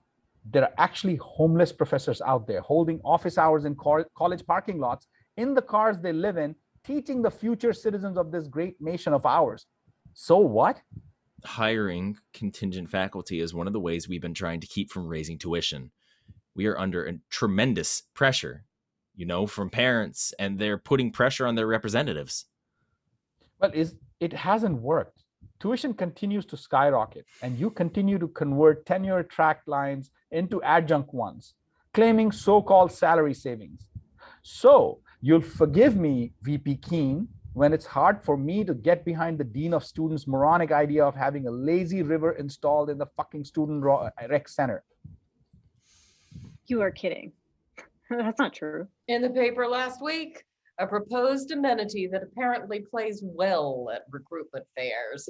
Student experience is the enrollment mantra. We're responsible for increasing enrollment so that Yes, but I'm not sure it's wise asking an 18-year-old what they'd prefer, a lazy river or a new honors course on ethics and genocide. I have a sneaking suspicion which one they'd pick. But I don't think it should have anything to do with how the university prioritizes its resources. Do you? Tuition at this university has increased over 90% in 10 years. Same story at public institutions across the nation. And if you look back to 1980, the increase is a staggering 260%. Now, I'll tell you where all that money is going. To Richard. Richard stands up in his own defense. Dad? That's ridiculous. No, hear me out. No, you see, this is not an argument. He doesn't want to argue at all. This is what he does. He cherry picks some statistic that can't possibly be challenged. Be my guest. Do your homework. He attributes me to all these horrible views I don't in fact hold. He paints me in a thick. At this school alone, we've hired administrators at 10 times the rate we've hired tenured professors.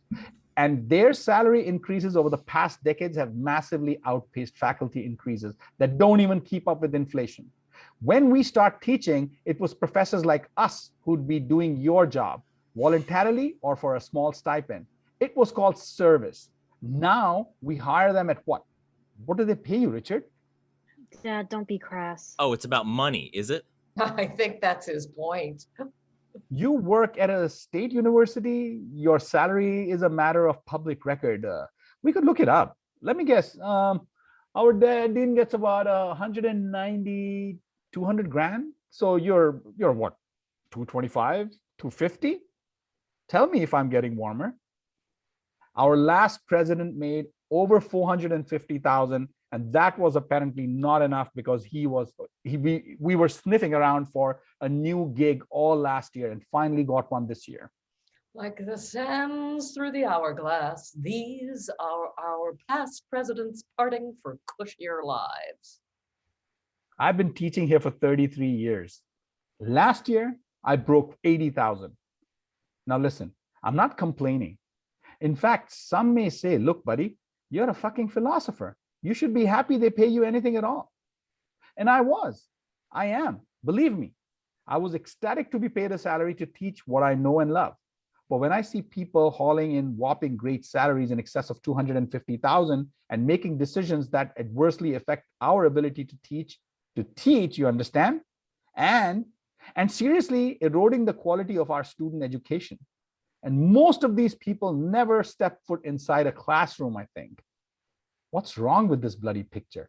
I don't necessarily begrudge Richard making 2 and 3 times of what some in classrooms make, except who looks back on their college days and say, what I remember most was that brilliant academic tracking software. What we paid for when we went to school was the expertise of the academic faculty. Aya here, what she's been paying for with her tuition, food courts, bloated athletic programs, and a glut of bureaucrats who are not quite good enough at their job to make any lasting improvement to the university, but just good enough to pad their resume so they can get a bump in salary at the next joint. Wow, you are really angry, aren't you? Yes, I am. And I can't understand why anyone in this country who is helping put a kid through college isn't equally pissed off. Why this isn't getting front page news. AJ crosses to Richard. Tell me I'm full of shit and I'll back down. Please tell me I'm full of shit. I actually do enjoy it when people argue with me. I think you're only seeing one side of the story. Well, for fuck's sakes, Richard, that's the point of this exercise. Enlighten us. Put up something resembling a fight and give us your side of the story. Why aren't there part-time administrators? There are. Very few. And the number goes down every year. This country could actually cut over 1 trillion in student debt with one fell stroke. Half the number of full-time professional administrators at every university in this country, bang, problem solved. Tuition is suddenly affordable again. I don't think that's possible. It is possible, but not probable. I think you've got your words mixed up, but it is possible. They've done it with teaching workforce, which should be the core business of a university, shouldn't it? Or why not do it on the administrative side? Last year, our university again declared another multi-million-dollar budget shortfall. Surprise, surprise. They always seem surprised. But at the same time, the top 5 most senior ranking administrators gave themselves a 15% pay rise. The rest of us were put on furlough. Then to rub salt in the wound, they did a survey on faculty and staff morale. They keep sending out emails every couple of days, reminding us to complete the survey because they didn't get a big enough response rate. I thought, well, there's your response, you idiots. Morale is so low, we don't want to do the survey on faculty morale. Do you know your Emerson? Have you read him? Or Jefferson? Stop going to fucking conferences and start educating yourself. The public institution is here to serve the public good by creating informed citizens, not by spitting our diplomas held by a generation of kids while crippling debt and no understanding of nuance. That's what. AJ collapses now more from frustration than exhaustion. Richard stands and looks over at Alia. I think I might call it a night. You didn't answer my question. How many vice provosts do we have at the university? You know the answer. In my classes, I always know the answer, but I still ask the question. It's called the Socratic method. Vice Provost for Budgetary Affairs, Vice Provost of Academic Initiatives, Vice Provost for Digital Learning, Vice Provost for Diversity and Inclusive Excellence, Vice Provost for Enrollment Management, Vice Provost for Global and Engaged Thinking, Vice Provost for Research and Innovative Teaching, and me. Vice Provost for Excellence, Enterprise, and Innovation. And each of you have associate vice provosts, presumably. And then we've got the deans of the 5 colleges and directors of the 2 schools. Sorry, 6 colleges now, with the addition of the College of Hospitality and Tourism Leadership. And they have their vice dean and associate deans and assistant deans and footmen and chambermaids. Alia stands. Okay, can we finally move off this topic? I think we've done it to death. Look, it's obvious I can't drive. You can stay here.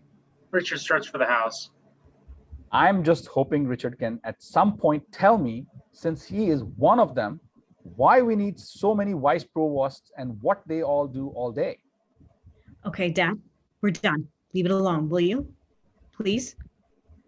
I'm just saying I take great exception to the professionalization of a class of people running this university who don't seem to have a clue about education.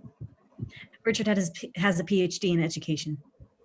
That's not quite accurate, is it? I did some research on you, my boy. You got your doctorate in organizational leadership. That's right.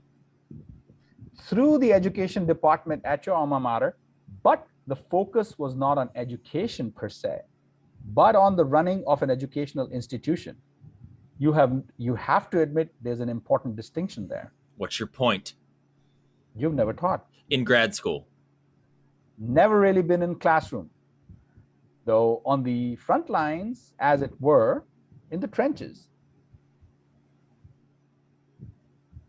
And now I think I've arrived at my central beef with you. Alia promised you'd make a worthy opponent. But if you are all pooped out and have no fight left in you, I'd just as soon as you run along to Betty Bye and leave us to our Dionysian festivities and our great discourse. Oh, come on, where's your sense of humor? College administrators are the most humorless bunch. Clive James got it right. He said, common sense and a sense of humor are the same things moving at different speeds. A sense of humor is just common sense dancing. Are you leaving the dance floor, Richard? I have a sense of humor, or I wouldn't have stayed so long and put up with your shit. You're a bastard, you know that? It's been suggested to me by one or two people. Good for you, Rick. Oh, don't call me that. It's Dr. Keene. AJ offers to pour some more wine for Richard. I've had enough. No, you haven't. What? Alia pulls out a chair, offering her fiance a place to sit at the table. You're enjoying this? AJ makes his way to the house. Tony seems to have briefly drifted off to sleep. Shall I fetch another bottle? Richard takes a seat. Alia takes his face firmly in her hands and then kisses him quite sensually. She breaks off the kiss. He is left a little breathless. The kiss has been so sudden and intense. Don't you dare. Don't you fucking dare give up now. Tony starts awake. A sense of humor. I beg your pardon? AJ's right. No one has a sense of humor on campus these days. Was I asleep? You know who's the worst? The students. I valued the freedom of expression. Universities have so narrowed that freedom. Well, in some ways we've had to. Oh, can I guess why? Partly from fear of being sued all the time. Partly to control their faculty, and partly because of pressure from humorless student groups who all have competing claims. Sorry, did I interrupt the general flow of conversation? It was a welcome interruption. It's odd. I can actually be asleep and still listening along at the same time. It's a skill. But I do sometimes miss the moment to add my commentary. I don't suppose that has anything to do with the excessive amount of wine I've had tonight, would it? It's probably unrelated. You're doing better than you think. How's everything going with you? I mean, teaching. Aren't you ready to join my father in early retirement? Oh, your father didn't retire. He was pushed out. What? AJ returns to the yard with another bottle. He has also brought out blankets, which he distributes to everyone.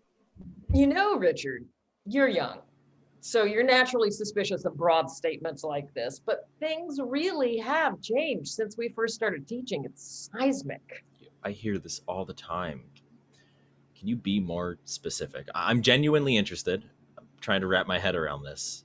This is part of my job. What is? Listening to the concerns of faculty.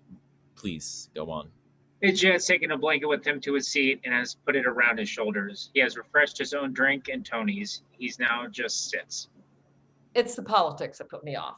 The climate on campus has become incredibly charged. How do you mean? I had a student come to my office. You'd think I'm joking. She came to me to complain about a film I screened in class. She Recently? sips her wine thoughtfully. Recently? Last semester. I'm a person of faith, she said, and I find it offensive what you just showed. Okay. Now, at first I was confused. What exactly are you referring to? I said. The nudity. She shook her head in disgust. The nudity. I shouldn't have been subjected to that. I'd appreciate being notified in advance if there's content like that in class. I'd be happy to do an extra credit assignment or watch another film, read another book, but I'm not going to sit through something like that again. My jaw, I was just gobsmacked.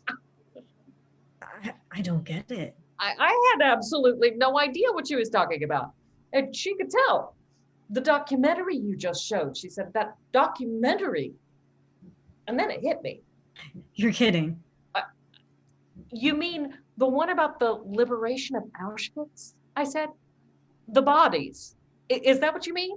Those stacked corpses, the wheelbarrows piled with corpses, the open pits, emaciated bodies stripped of their clothes, stripped of their dignities, their lives. The pot-bellied survivors clinging naked to each other for warmth. That's what offends you? Oh my God. And all right, I lost my temper. I reacted poorly. I yelled at her to drop the class immediately. And the next day, I was summoned to the dean's office to answer a complaint that was filed. There was a process, and though I could sense those conducting the investigation, that's what they called it, I could sense there was a feeling of disbelief we had to go through this preposterous exercise. Go through it we did. At the end of it, I was told there was no finding fault, but it was made clear in no uncertain terms that I should not talk to a student at a tone like that again. A tone described in the complaint as insensitive, superior, and dismissive of her religious values. AJ takes a gulp of his wine. I know the story, but every time I hear it, I get inflamed all over again. I said, insensitive? Superior? I'm sorry, but I think I am superior. I do dismiss her opinion. Here she is, a 19-year-old who is offended by nudity, but not genocide. I'm sorry, but what are we all here for? Where else is she going to learn anything about sensitivity if she can't bring herself around to learning it in my classroom? She's certainly not learning it at her church. I'm sure that didn't go over well. Oh, and yes, it's the students who are partly to blame for this culture of it's all about me because I'm paying for it. I don't want to be challenged. I don't want to be dragged out of my comfort zone. I'm the one with the student loans piling up. But the principal criminal here is the administration. I'm sorry, Richard, but I feel this is true.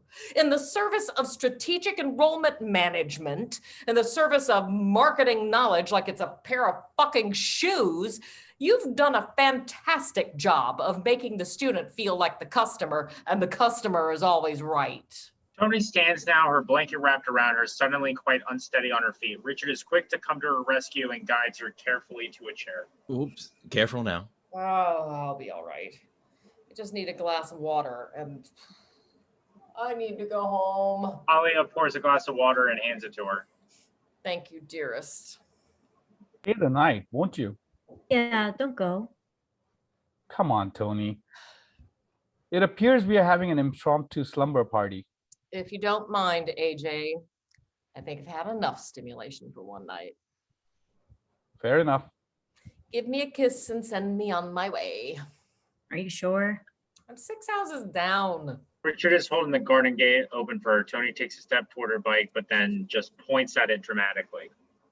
I do, however, think it unwise to attempt riding my bicycle down the hill. On 2 separate occasions, I had an intimate encounter with tree trunks, and once with a parked car belonging to the chair of the English department.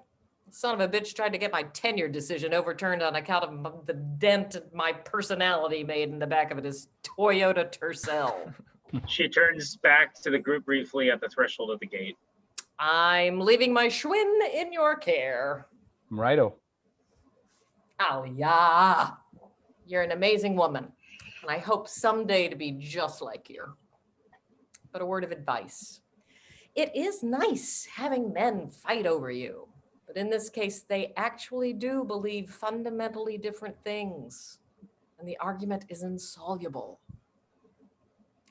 That's why your father's so furious. He's not angry with Richard, are you? You're angry with yourself. Alia crosses to Tony for a hug. Richard, if this were 1975 and you weren't the enemy, I'd be arm wrestling with Alia for your attention. I'm off. The 10 has left the patio. She exits. Richard closes the gate after her. What does she mean you were pushed out? There's a single flash of lightning and a low, distant rumble. We hear the patter of raindrops beginning to fall. AJ holds out the palm of his hand and peers into the sky. Alia and Richard instinctively hold their blankets over their heads and scurry inside. AJ remains alone on the patio. After a moment, an upstairs light inside the house is switched on. AJ looks up at the house and lazily drains the last of his wine as the lights fade to black. Scene 4. Early morning the following day, an overnight rain shower has left the entire yard glistening. Sunlight is enlightening across the patio. Tony's bicycle is no longer leaning against the fence. AJ is seated at the table in his dressing gown with a cup of coffee and his book. A French press and 2 other mugs wait on a tray. There are a couple of bath towels folded on the table. After a few moments, Alia steps from the house. She is wearing AJ's missing fisherman's sweater. AJ looks up from his book. Hope I didn't wake you up grinding the beans. It was the smell of coffee, actually. Help yourself, it's still hot. Alia pours herself a cup of coffee, warming her hands. There are towels if you need them. Alia grabs one of the towels off her seat. Again with the Keats. I'm rereading all my favorite poets this summer, trying to keep the mind active, you know? Oh, Dad, I think it's still fairly energetic. Read me some. You really want me to?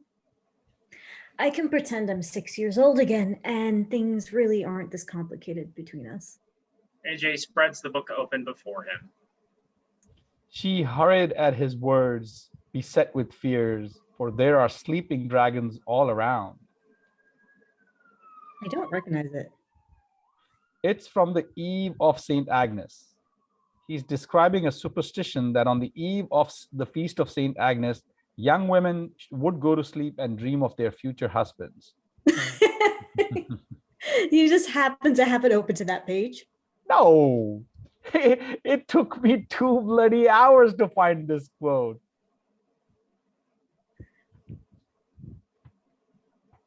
Is that what last night was then? Your ritual feast?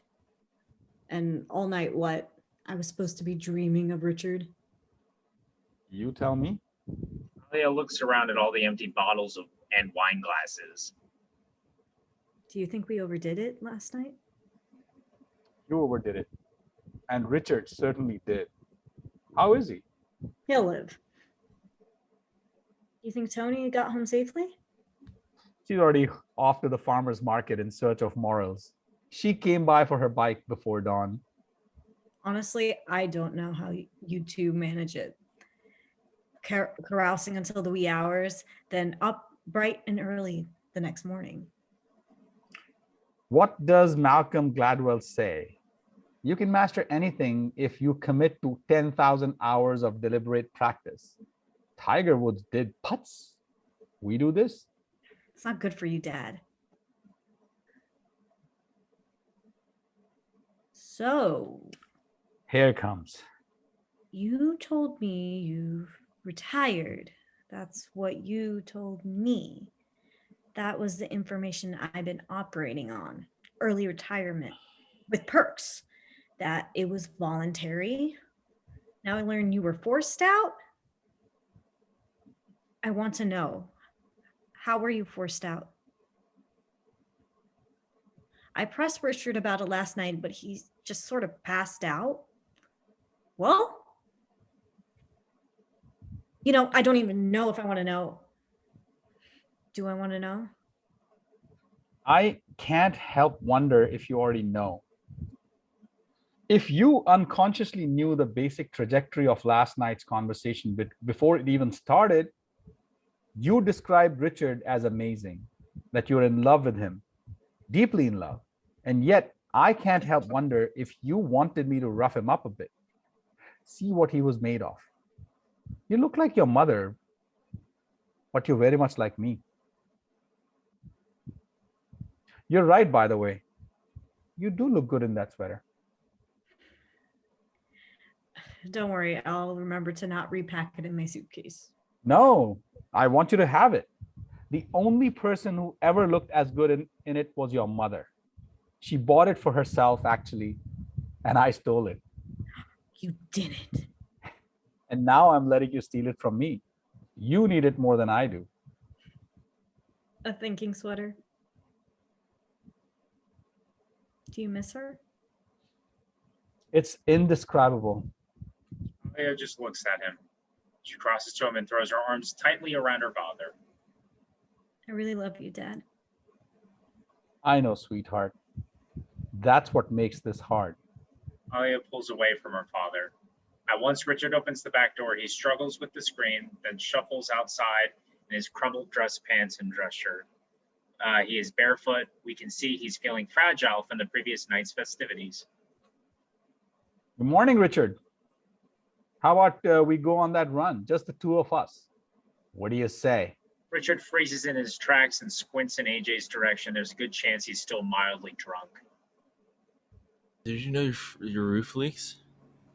Only in one spot. Alia made me sleep in that spot. Holly looks into her coffee mug.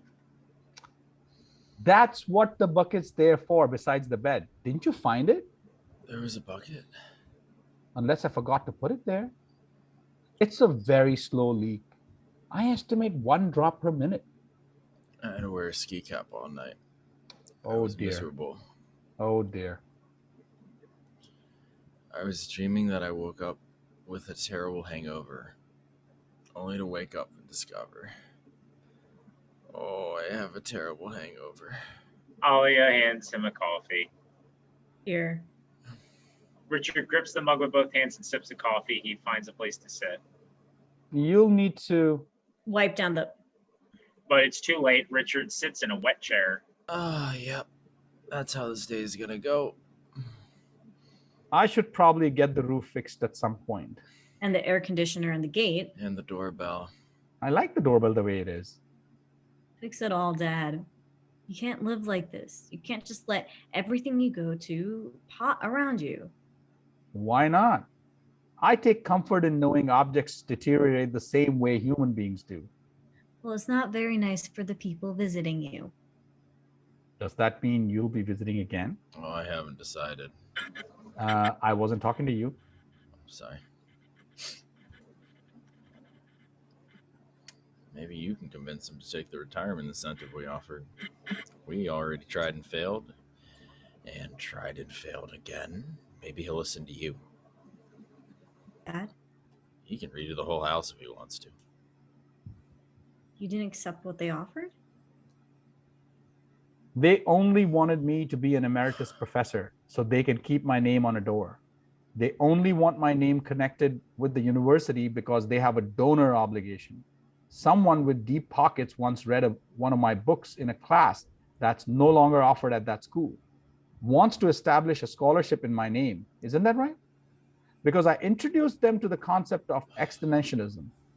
The moment in their life they said, when they finally grew up, a scholarship for a program put on life support with a do not resuscitate order. I can see what they get out of it. It's less clear now how I stand to benefit. I'm talking about more practical things. Why does that not surprise me? You should take the money. AJ just sips his coffee. I don't want it. Is it a lot of money? That's besides the point. Dad, you complained for years about the salaries here being below the national average. They still are. Every new president says it's a priority and then gets an edifice complex. A what? They change their mind and build sports arena instead. You were so vocal. All those years, merit-based increases were never awarded because your dean insisted. Not my dean. No one seems to merit it. Not even the year you won the Friedrich Nietzsche Prize, Dad. I remember you wrote a scathing letter to the dean. He'd given you a rating of 3, meets expectations that year, because the dean decided arbitrarily everyone in the college should be average. So concerned he was about grade inflation on annual evals. Homogenization by enforced mediocrity. Wasn't that how you put it? Something like that. So help me here. Help me understand why you're now turning down this much needed, well-deserved benefit for your many years of service. I won't betray my remaining colleagues in the department. Betray them? What's he talking about? You didn't tell her. News like that, I felt, should come from you. AJ now stands. He takes the French press and heads for the house. I'll make some more coffee. Without expecting an answer, AJ exits. I don't think I'm going to like this, am I? It's called program prioritization. Every school's doing it. State appropriations are down. We need money to do things we want. We We can't do it all. So we, bleed resources from one unit and infuse them into another to revitalize them. How sanguine. It requires a certain discipline, objectivity. I seem to be good at it. She stands. How are these decisions made? Don't lie. And don't you dare use the words transparent or best practices, or I will make good on my father's threat and punch you in the mouth. I can't believe you lived with your father all these years and you still don't know how the sausage is made. It's easy to dismiss him when he's on one of his rants. But you've been in your PhD program all these years. Yes, in it. Studying in it. Researching in it. Busy completing classwork in it. Not assessing it, not managing it. Richard stares monetarily into his coffee mug. We say it's always an economic decision, but honestly, it sometimes isn't. What other kind of consideration could it be? Political. Everyone has their values. What's important? Why should university presidents and provosts be any different? We all bring biases to the job. We all want different things. Competing claims. Isn't that how Tony described it? But some targets are what? Easier to hit? Politically vulnerable than others. The arts and humanities, the liberal arts, a phrase combining two words our state legislators find particularly distasteful these days. Alia steps closer to him. What happened to my father? We had reached an agreement that the department would not be completely Canonized? deprioritized. What happened to him? Would it surprise you to know your father made quite a few enemies? Richard. My predecessor had been gnawing away at the philosophy department for years. The faculty had offices in 4 different buildings, no sense of cohesion, starved of resources, so fewer and fewer majors each year. Some professors who were much younger than your father left, went to other schools where philosophy was valued. You see, just that phrase alone, the idea that in some cases, some places, philosophy is not valued. AJ was the last tenured professor in the unit. Alia, you have to take my word for it. I actually felt I was on some mission of mercy. You know what, Richard? I always valued a nuanced argument. My father's instilled a love of discourse, finessing the conversation through tricky twists and turns, but that is, to use his phrase, an almost impossible shot to make. Let's see if you can make it. We offered your father an incentive, partly financial, partly the prestige of him being named emeritus professor of philosophy. I asked him to consider retiring early on the understanding his junior colleagues would keep their jobs. Did they? There was tremendous pressure on me to come up with the money. We needed $1 million. For what? For what? Other priorities. To free up some office space for the new degree programs in hospitality and tourism, and the provost wanted to open a center of excellence, enterprise, and innovation. Which you would run. No, I would oversee the hiring of a director of EEI. The job you wanted me to apply for. Alia, it pays $50,000 more than you could ever make as an assistant professor. You really should think about it. You'd be amazing in that job. Doing what? I don't even know what it is. Would I be teaching? No, initiatives. New programming, assessing other programs, interdisciplinary stuff. You could write your own job description, basically. You'd be overseeing the hire. My associate would. Listen to yourself. When my dad said only faculty search committees have to be accountable for their process, answerable to HR, but provosts and vice provosts get to wave a wand and handpick their favorites, I guess he was right. I put some distance between them. And what happened to his colleagues? I tried to find them a place for them in other units. They would have to give up their boutique courses, their research agendas, and focus on what we needed. Which is? Intro to Ethics. It was still a part of Gen Ed at the time. A bread and butter course for philosophy, you know? But no longer? I was told point blank if I couldn't come up with the money, he'd find someone else who would.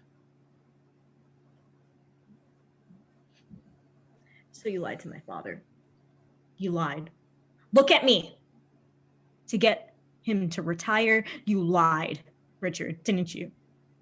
Alia stands, takes out a small piece of paper from her pocket. She unfolds it and looks at it briefly, then heads toward the house. Where are you going? Alia? I need to make a phone call. She is holding the screen door open, looking back at him. You should eat something, then leave. Alia lets the screen door slam hard for dramatic effect. AJ comes out carrying the French press and a silver toast rack on a tray. He sets the breakfast down on the table beside Richard and pours himself a fresh cup of coffee. AJ now reaches into his dressing gown pocket and takes out a bottle of aspirin. He shakes a few into the palm of his hand and offers them to Richard. Thanks. Help yourself. Do you have any jam? Strictly a butter and marmalade house, this. Richard takes a slice of dry toast from the rack and munches slowly, sipping his coffee. A concentrated fire. Richard looks over at him, confused. Ralph Waldo Emerson. He delivered a speech, the American scholar, in the late 1880s. In it, he said, colleges have their indispensable office to teach elements. You know, he meant the basics, fundamentals. But he said they can only highly serve us when they gather from far every ray of genius to their hospitable halls and by the concentrated fires set the hearts of their youth on flame. It's a delicious phrase, isn't it? A concentrated fire. It's always inspired me. It's what I hoped this university could do, what I always dreamed my life's work would be. Richard is silent, staring into his coffee mug. I almost forgot. I never gave you your prize last night. The blue ribbon for sportsmanlike conduct. Don't forget it. Doesn't really matter. I always honor my promises. I promised to find something of value around the house, and I have. Here. AJ hands Richard his copy of Keats' poetry. Thanks. I just finished reading it for probably the 10th time. I thought you might like to have it. What is it? The collected poems of John Keats, my favorite romanticist. Richard stands looking at the cover of the book but does not open it. Instead, he walks a short distance away, lost in reverie. And when he finally speaks, it seems the words have come from the deepest recess of his memory, fighting their way to the surface as he recalls some fragments of a poem taught to him in his youth. My heart aches, and a drowsy numbness pains my sense, as though of hemlock I had drunk. Oh, for a draught of vintage that have been cooled a long age in the deep delved earth. That I might drink and leave the world unseen, and with thee fade away into the forest din. I wanted to be an English teacher a long time ago. Why didn't you? I can't remember. He stands, crosses to the garden gate, and has no trouble opening it before he leaves. I'll send around for my things. Thanks for dinner last night and for breakfast. He looks down at the book in his hand. As a final gesture, he simply raises the book of Keats' poems, in acknowledgement to AJ, turns and closes the garden gate behind him. Alia now steps from the house. She looks around the yard, realizing Richard's gone. He's gone. Alia looks back toward the house. He left his jacket, his shoes. I'll see that he gets them. AJ gestures to the table, offering breakfast to Alia. You want breakfast? It's pretty basic. Fresh coffee, toast, and marmalade. Yeah, that sounds amazing. They both sit down at the table close together. AJ pours the hot coffee. Alia begins buttering the toast. AJ now tries to open the jar of marmalade, but cannot loosen the lid. He instinctively hands it to his daughter, who has no problem opening it. She spins marmalade onto her toast. Now, as the lights begin to slowly fade, AJ takes a bite of his toast and chews contentedly, looking out across the morning. Alia slips her coffee and trains the binoculars on the distant hillside. Blackout. End of play. Well, thank you so much, everyone, for coming out and being our audience for this evening. Remember, I'm putting in the chat right now the link to our website. If you go to upcoming, there's an audience feedback form. Once again, your opinion is extremely important to the new work process because we would like to see how it was received. So please go to that and fill that out.